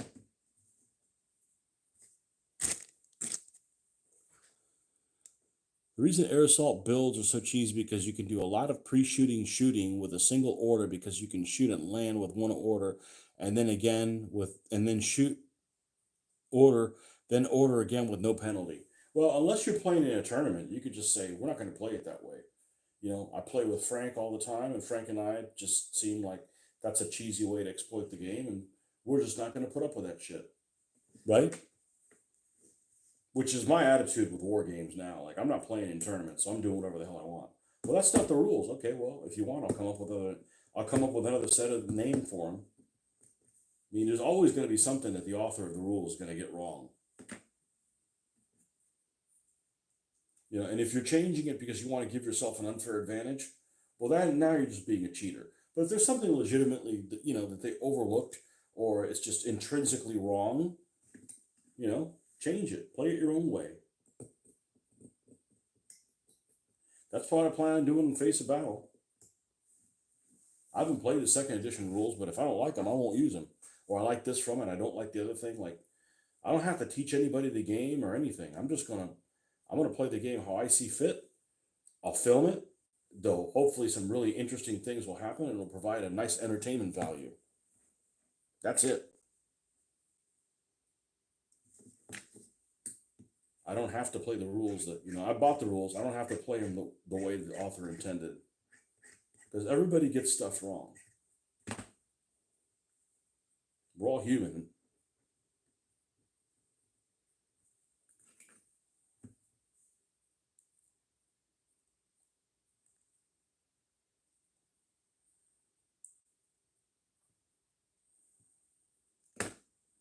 Cold War Commander.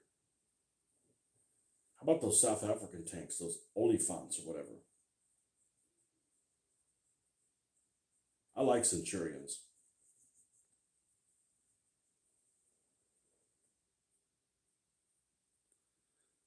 Like the Dark Age, early medieval battles with Germans, Franks, Magyars, and Saxons. Have you seen the one that's the Old Testament one, the one with the Hebrews and stuff? That is insane. That is I think the most insane series we've ever played.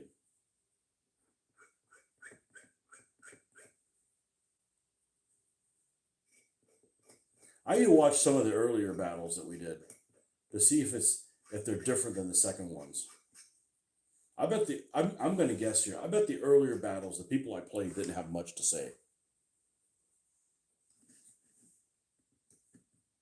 And that's when I realized, man, it's fun to talk about what my options are to the audience.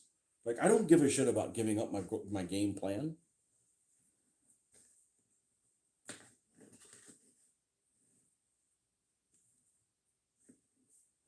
Almost all the games are good games. They're interesting, or really whack stuff happens, or the guys that are supposed to lose win. I mean, that's what makes it worth watching.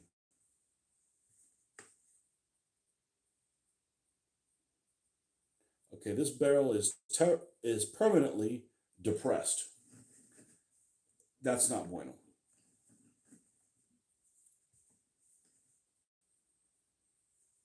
Eso no es bueno.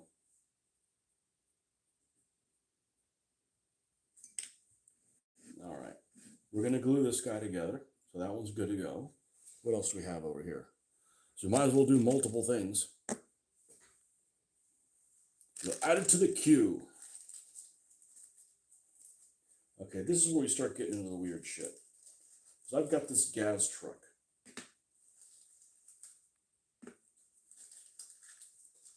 That is literally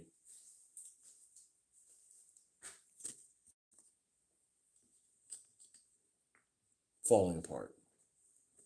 I have two of them. Is one smaller than the other? No, they're not supposed to be. Okay. They both have cabs. Technically the same cab. And they both have flatbeds. One of them is broken. Can repair that. And here's where things start going sideways. One of them is just an open cab. The other one has a little quad Maxim AA thing. Okay, pretty useful. But neither one of the two, they have wheels, right? Which you're supposed to attach like so. But there's no undercarriage at all. So the wheels would have to attach sitting on top. And there's nothing in, you would have a set of wheels by themselves and a set of wheels and nothing in between them. So that's intolerable. I'm going to have to build something, even if it's not very thick, something made of balsa or something to go in between. And it's going to be the same thing on the front wheels as well. And I probably use balsa because it's the most space filling, even though I prefer basswood. I should have some balsa here that I don't have it usable. Man, I've had this wood for decades. Gotta find a use for this stuff.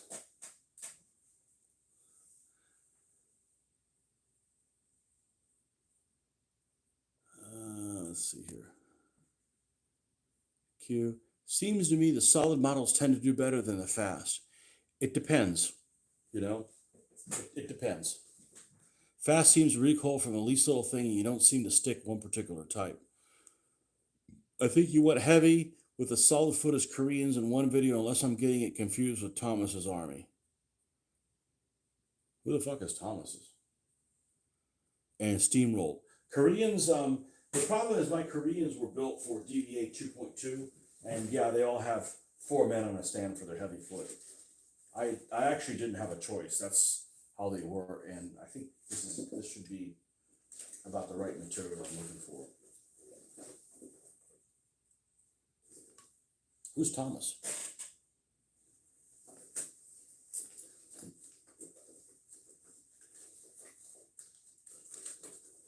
And there's some crazy stuff that happened in conventions. There's when I brought my papal army to a convention, I was playing against somebody, and I was saying some stuff that's like, oh, please, God, come down. And I mean, I rolled like just insane coincidental shit happened. It's just like, it's movie worthy. The older guy who wears the vest all the time, that's Mitch. Older guy, he's only 2 years older than me. Yeah, he looks a lot older than me.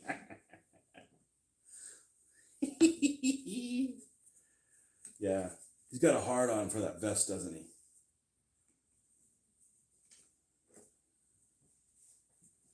Yeah, he's from Illinois. He's cold all the time. Pussy.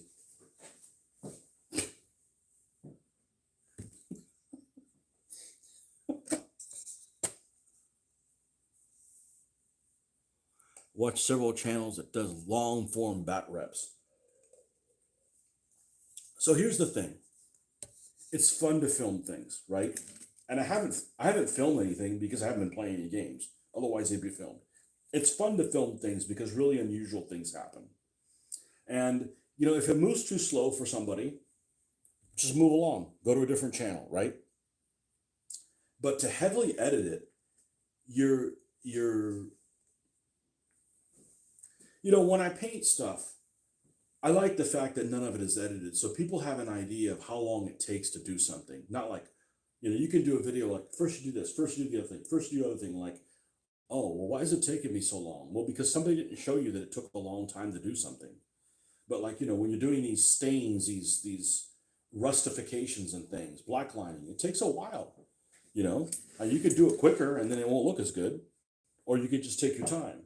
So when you don't edit the video, people have an idea of how real things are, and it's a lot less work for me. I basically like, okay, here's your video, it's done. I don't have to like, all right, now let me go edit the video, which I don't really mind editing the video, but it does take time, and it takes time to upload it. So for my sake, for my sanity, I choose just to do stuff unedited. And I don't like watching TV programming that pretends to be real and is heavily edited. You know, Not everyone does a format like Little Wars TV, which I like. I like it, but it's a shitload of work. I look at it, I'm like, somebody is okay. You need to check something out tonight. There's a guy that, and I don't know what his channel is, but I'll find that in a second. And he does cooking stuff. He's this Cuban cooking guy, and my wife and I find him really, really funny. And he's on YouTube all over the place. And his videos are really good. And I told my wife, so I could make painting videos like this, but it would be it's like super fast paced. It's a lot of editing work. His name is Chad? What's his name? He has a non-Cuban name. Brad. Cuban cooking. He's a fuck ton of videos. Yeah, Chef Brad. Yeah. His name is Chef Brad, this guy right here. I don't want to start playing a video. This guy right here. And he tells you how to make this, how to make the other thing. And it's extremely fast paced. And it is a shitload of editing. I mean, it'd be like, okay, it would take me a long time to do a video, and then it would take me, I don't know, several days to, but I could be like, painting pens are great, and just do all that shit that he does. And I may still do it one day. I think I can pull it off. But it's a lot of editing. You've heard of him. Yeah, he's extremely entertaining. But I just figure, just because everybody's ADD, ADHD, I'm not going to change my calm way of doing things just to satisfy people that, oh, I'm sorry, you took 4 seconds instead of 3. I tuned out.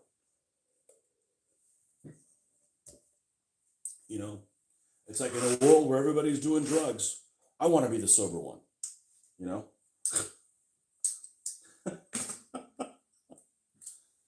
It's like, if you don't like my content, then you're probably not watching me right now. I'm just being myself.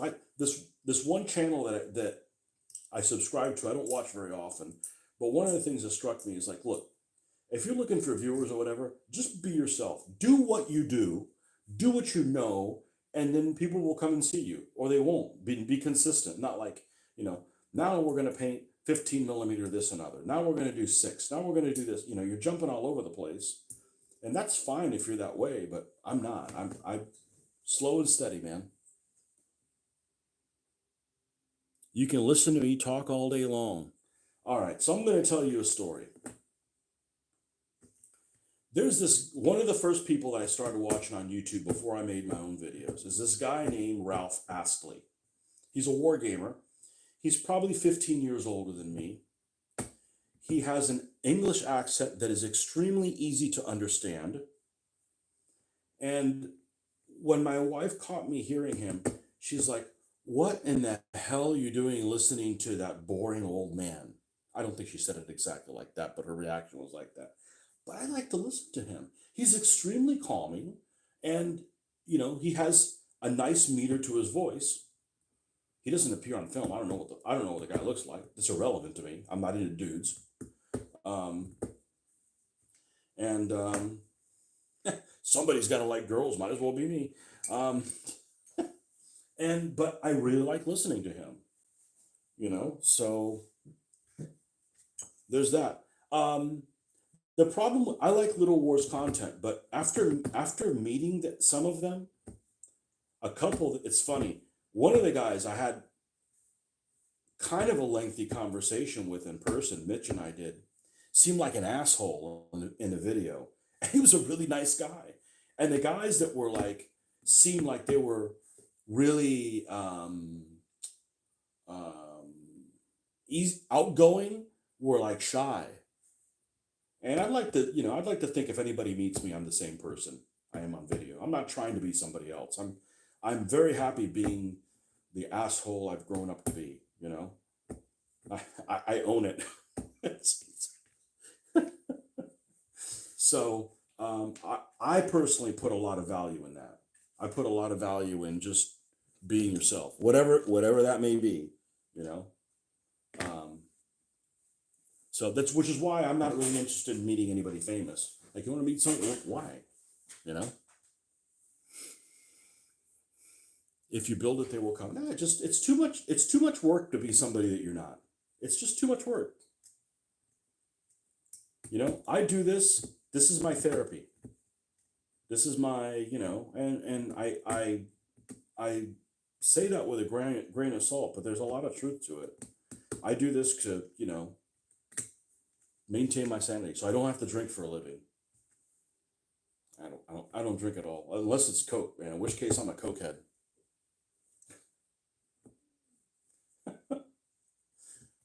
A Coke Zero head, put it that way.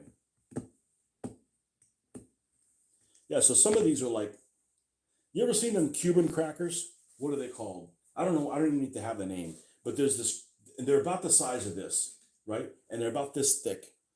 And I guess they're fried or baked or whatever. And then when you get them in the package, they might be a little bit smaller than this. They crinkle up like that's what this fucking tire looks like. Like the ends are crinkled up. Like you're riding on Cuban fucking crackers.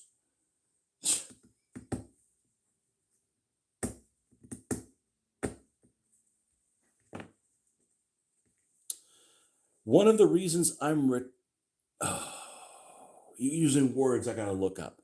Resistant to making YouTube videos is that I have a thick southern drawl. I bet you don't. Whatchamacallit? I called whatchamacallit one day on a video call. Marcus. Oh, I got a really heavy accent. I didn't pick up an accent at all. Now, there's some people that have a really heavy accent. There's this one girl that's on videos all the time that she gets her videos recommended to me, and she's easy on the eyes. She does like a bunch of gun videos and stuff like that. Fishing stuff. I don't care about the fishing stuff, but the gun videos. She's pretty attractive. I would definitely say she's attractive until she opens her mouth. And I'm telling you, I'm from the South, and I'm appreciative of people from the South, but holy dear God, that is not an intelligent sound. But you get all the comment, darling, I love your accent. Oh, you're just the prettiest thing. I'm like, oh boy.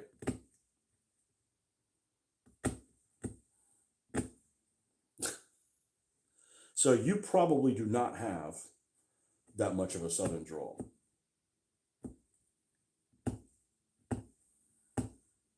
And honestly, I would rather listen to somebody with a very heavy southern drawl than, all right, use guys. You're gonna, I'm like, I don't want to listen to that shit.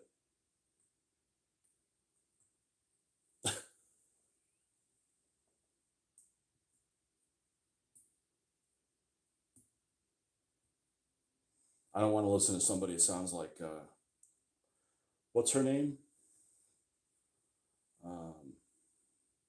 The Joker's girlfriend. I don't want to listen to that shit all day long.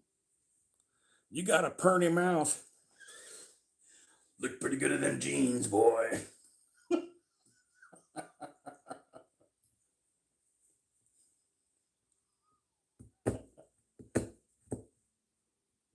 You know a bunch of redneck wisdom sayings like "This rain like a cow pissing on a flat rock." My favorite one is that somebody actually, and these are ones that I've heard somebody like use on me. What's the one? How does it go? You'd sooner stick a noodle up a wildcat's ass than mess with me.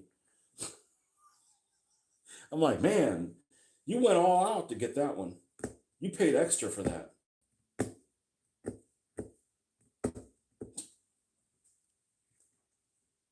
I've never even seen a wildcat.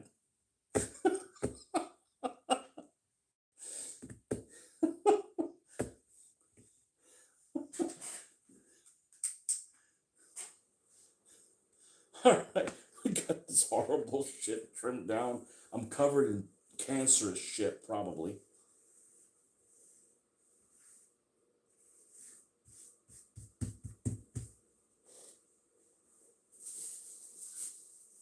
Is a pig's butt pork?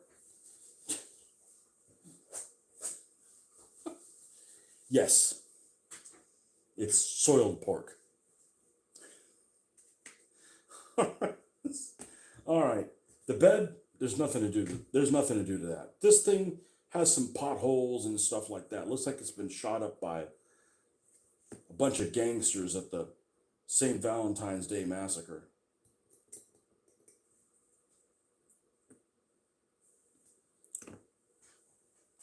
What video's been held for review? Oh, that one's a good one.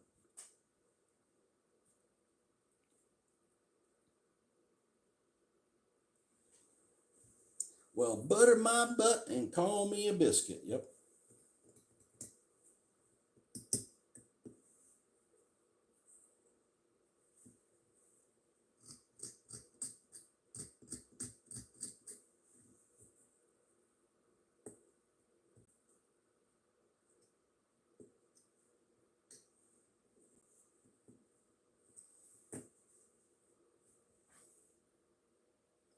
You can't make a silk purse out of a sow's ear. I've heard that one, but sow isn't really a word that gets used. I mean, you don't go, it's just not something that's normally the vocabulary. There's got to be a couple other ones.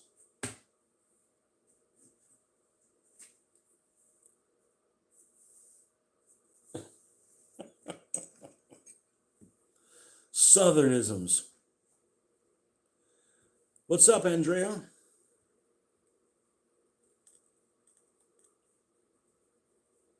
Andrea or Andrea? Andrea. I forgot if you're a boy Andrea or a boy or a girl Andrea. Whichever one you are, you're welcome. I don't have a problem with that. Unlike those guys on the miniature page many, many, many years ago, they'd have these people would go on this. There's a lot of people on the internet that are just looking for a hill to die on, and they don't care if the world knows it. And there's this one guy that would go on. We got to do something about this wargaming community. Oh, really? What are we gonna do? Well, we got to make sure that there's more women that are interested in wargaming. I'm like, so what are you going to do? I mean, it's just something that women normally aren't interested in doing. And there's nothing wrong with that. I don't have a problem with girls playing. I played a convention game with some women and I had a great time with them. And it wasn't like I was interested in them at all. It was just they were cool, right? It doesn't really matter, but it's something that they're not really interested in. Like when I go to Joann's Fabrics, well, you can't go anymore because they're closing. I'm the only straight dude there, and I'm okay with that. I'm like, we gotta change the store. We gotta need more straight men to come in here. I'm like, it's just a hobby that doesn't appeal to, it can't appeal to everybody. All right, we're gonna have to adjust this a little bit later. But these guys are making a big. We gotta get more women in wargaming. Okay, bring it. I have a problem with that.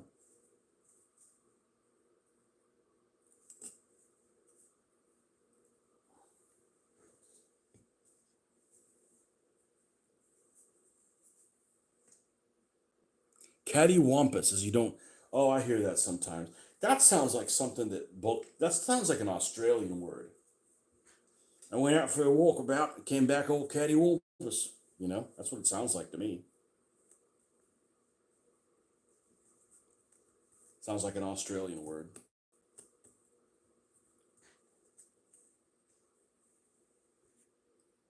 Da-da-da-da-da. Andrea the first time. Andrea. I don't know. I don't know which one you were. Well, whichever one you are, you're welcome here.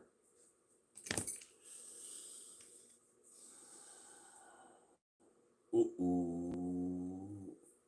We have some problem. This does not fit. This tire will not fit inside of here at all. The same thing on the other side. It is.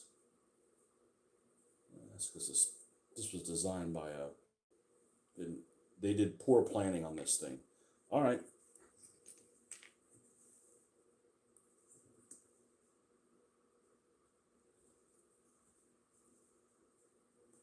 It's more important to have the tire in the right place than actually have a bumper. I can always make a bumper later. You know, these are just junk.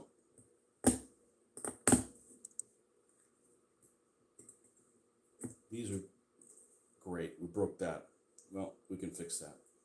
Yeah, this resin is super brittle, and you got to do like fight it.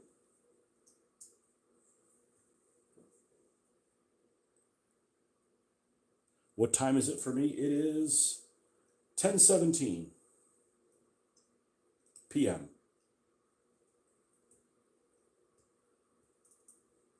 So technically, past my bedtime, but I'm on a tear.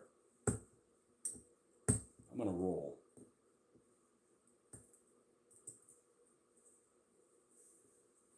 Now, just a little bit of a heads up for you guys that haven't heard me mention it the first 50 fucking times I've said it. I've mentioned it a lot. I've mentioned it so much that I'm afraid of saying it anymore because I'm not superstitious, but I don't like saying I'm going to do something too much and then something happens against my will and then I'm not able to do it and then I feel like I have to explain why I didn't do what I said I was going to do. But on Saturday, I'm supposed to go to a reenactment that I found out about with some real World War II vehicles, and we're going to be filming that. We're not going to film it live because something will happen with the feed inadvertently, and you guys won't get a good picture. So I want you guys to get a good view of what's going on. But we've got some real World War II stuff that should be in action, moving, firing, all that stuff. It's 9:20. Okay, so you're on Central Time. Unless you're south of the border, in case it's probably called something different down there, I would imagine.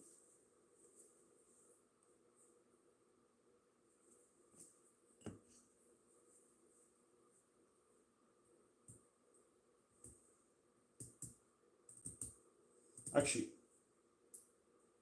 yeah, Andrea can be a male name, but I think only in Italian. I could be wrong. It's not in Spanish. Whereas the name Angel, Angel, that is normally a male name in Spanish. You know, it's not his name's not Angel, it's Angel.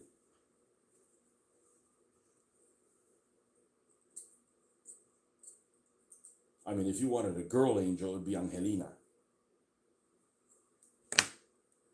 I had a great aunt named that. All right, we're gonna have to be a little crafty because we do want this to look good, even though this thing doesn't deserve it. I still got to put my name on this, so that's pretty close to what we want to do. So let's cut this back a little bit more.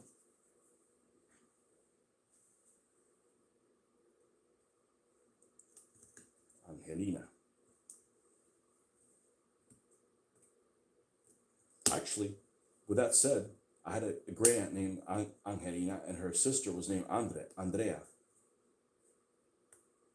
Now that I think about it, they were my dad's mom's sisters.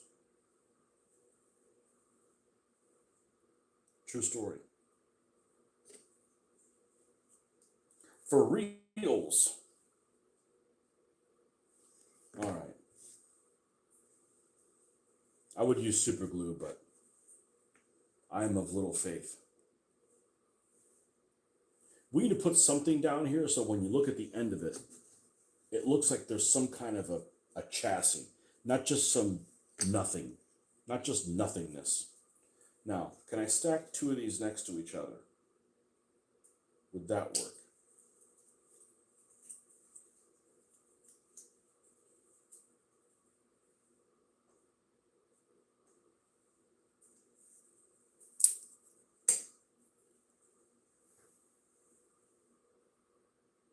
Yes.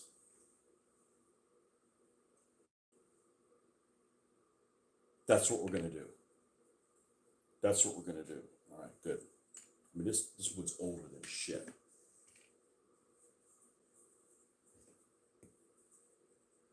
Older than the crust of your underwear.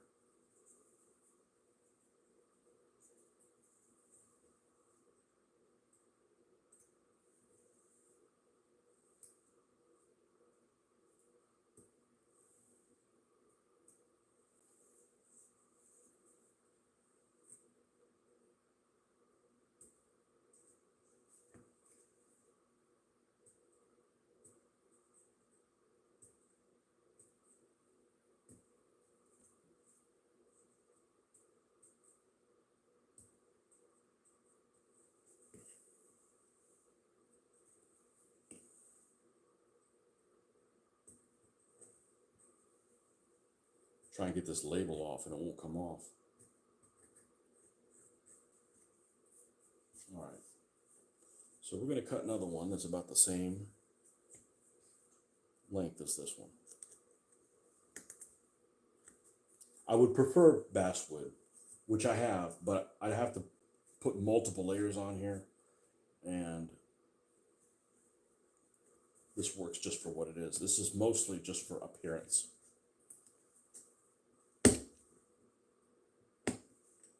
I do the same thing with that tracked vehicle that has the Pack 40 on it, that ugly ass thing, that SWS, whatever the hell it's called. God, that thing is so freaking ugly. RSO, the RSO, that's what it is.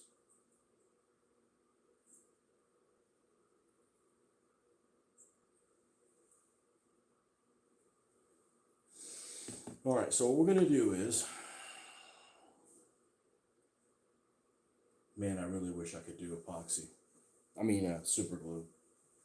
It's a one size fits all. I just don't think it's gonna last. And it's super absorbent. Balsa is super absorbent.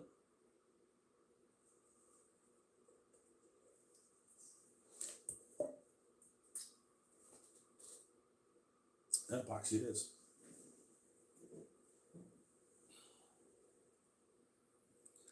I'm seriously getting sleepy. Got to turn in early. Got to go be at the shop in the morning. Should I lower my voice so you get some ASMR? The only thing I've wanted to listen to something that makes you really like kind of like just chill.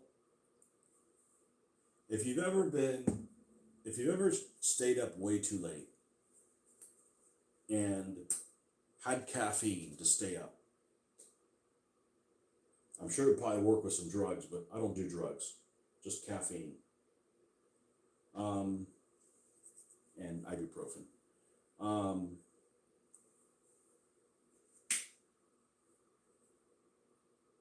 We're kind of like in this state where you can like look at something and like be entertained, almost like sleep deprivation. Hasn't happened too many times. And then you turn something on TV like Mr. Rogers' Neighborhood or something like that's just like super calming, and you're entertained just by looking at it.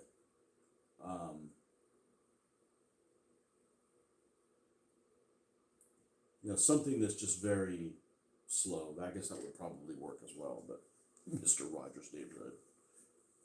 Yeah, it's something where you just like, yeah, man, something like that. I'm gonna lay this stuff down pretty thick.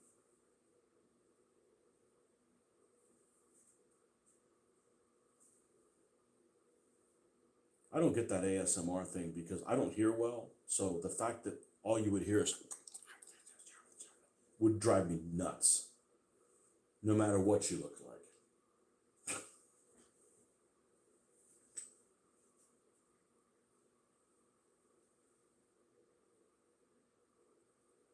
ASMR, AM, ASMR, or AM, whatever. Yeah, that shit.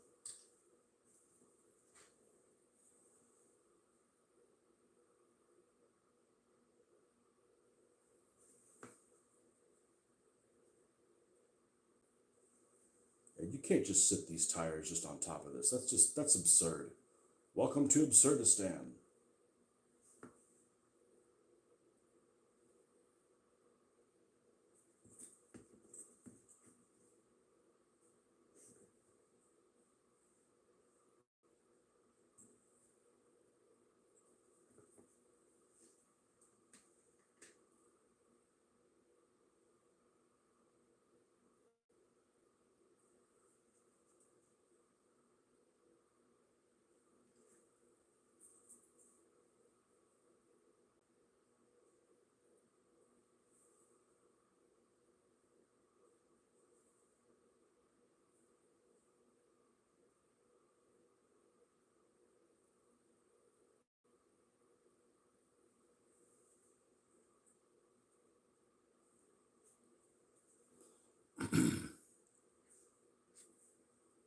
And you gotta wait a little bit for this to dry, unfortunately.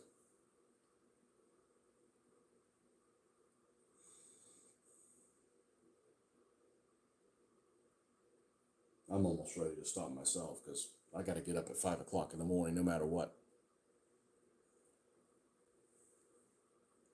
I mean, if I plan on going to work, I need to get up at that time, or all I'm gonna do is be rushed. Now, I should have enough space to put this here, but we're gonna build up with another piece where the wheel goes. We're gonna build some kind of a frame so it'll help support this thing, and also, I mean, you're gonna be able to see that it doesn't have anything if you just have these floating wheels. Like, that's not gonna work. This is the opposite of an Eschi model where they make you put all that suspension stuff on and you don't need to see it. Here, you need to see something, and they don't give you anything.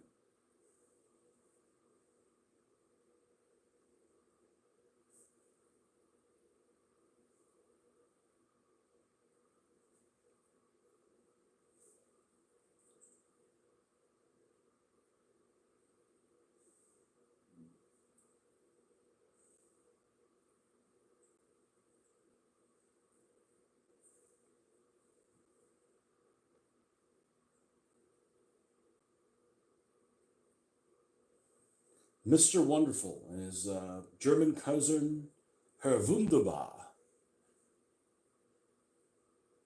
Actually, that would be a good handle. What's your handle? Herr Wunderbar.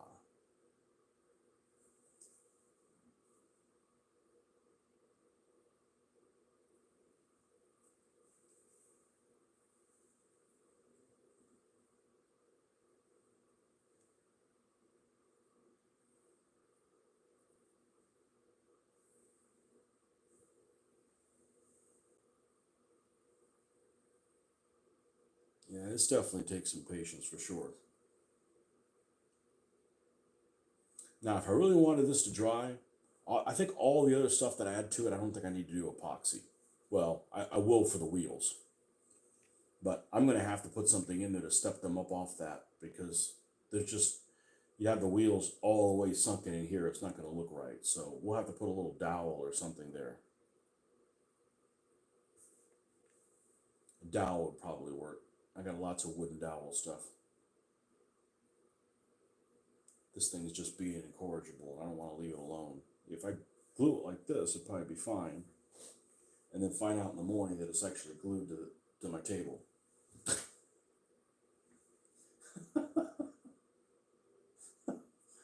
Whoopsie!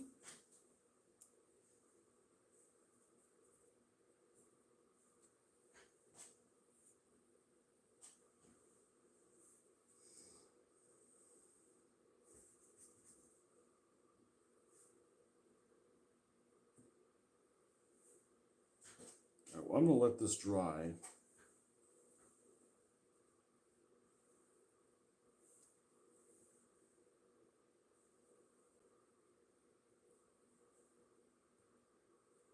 Like that. We'll come back in the morning and see what the hell we've made.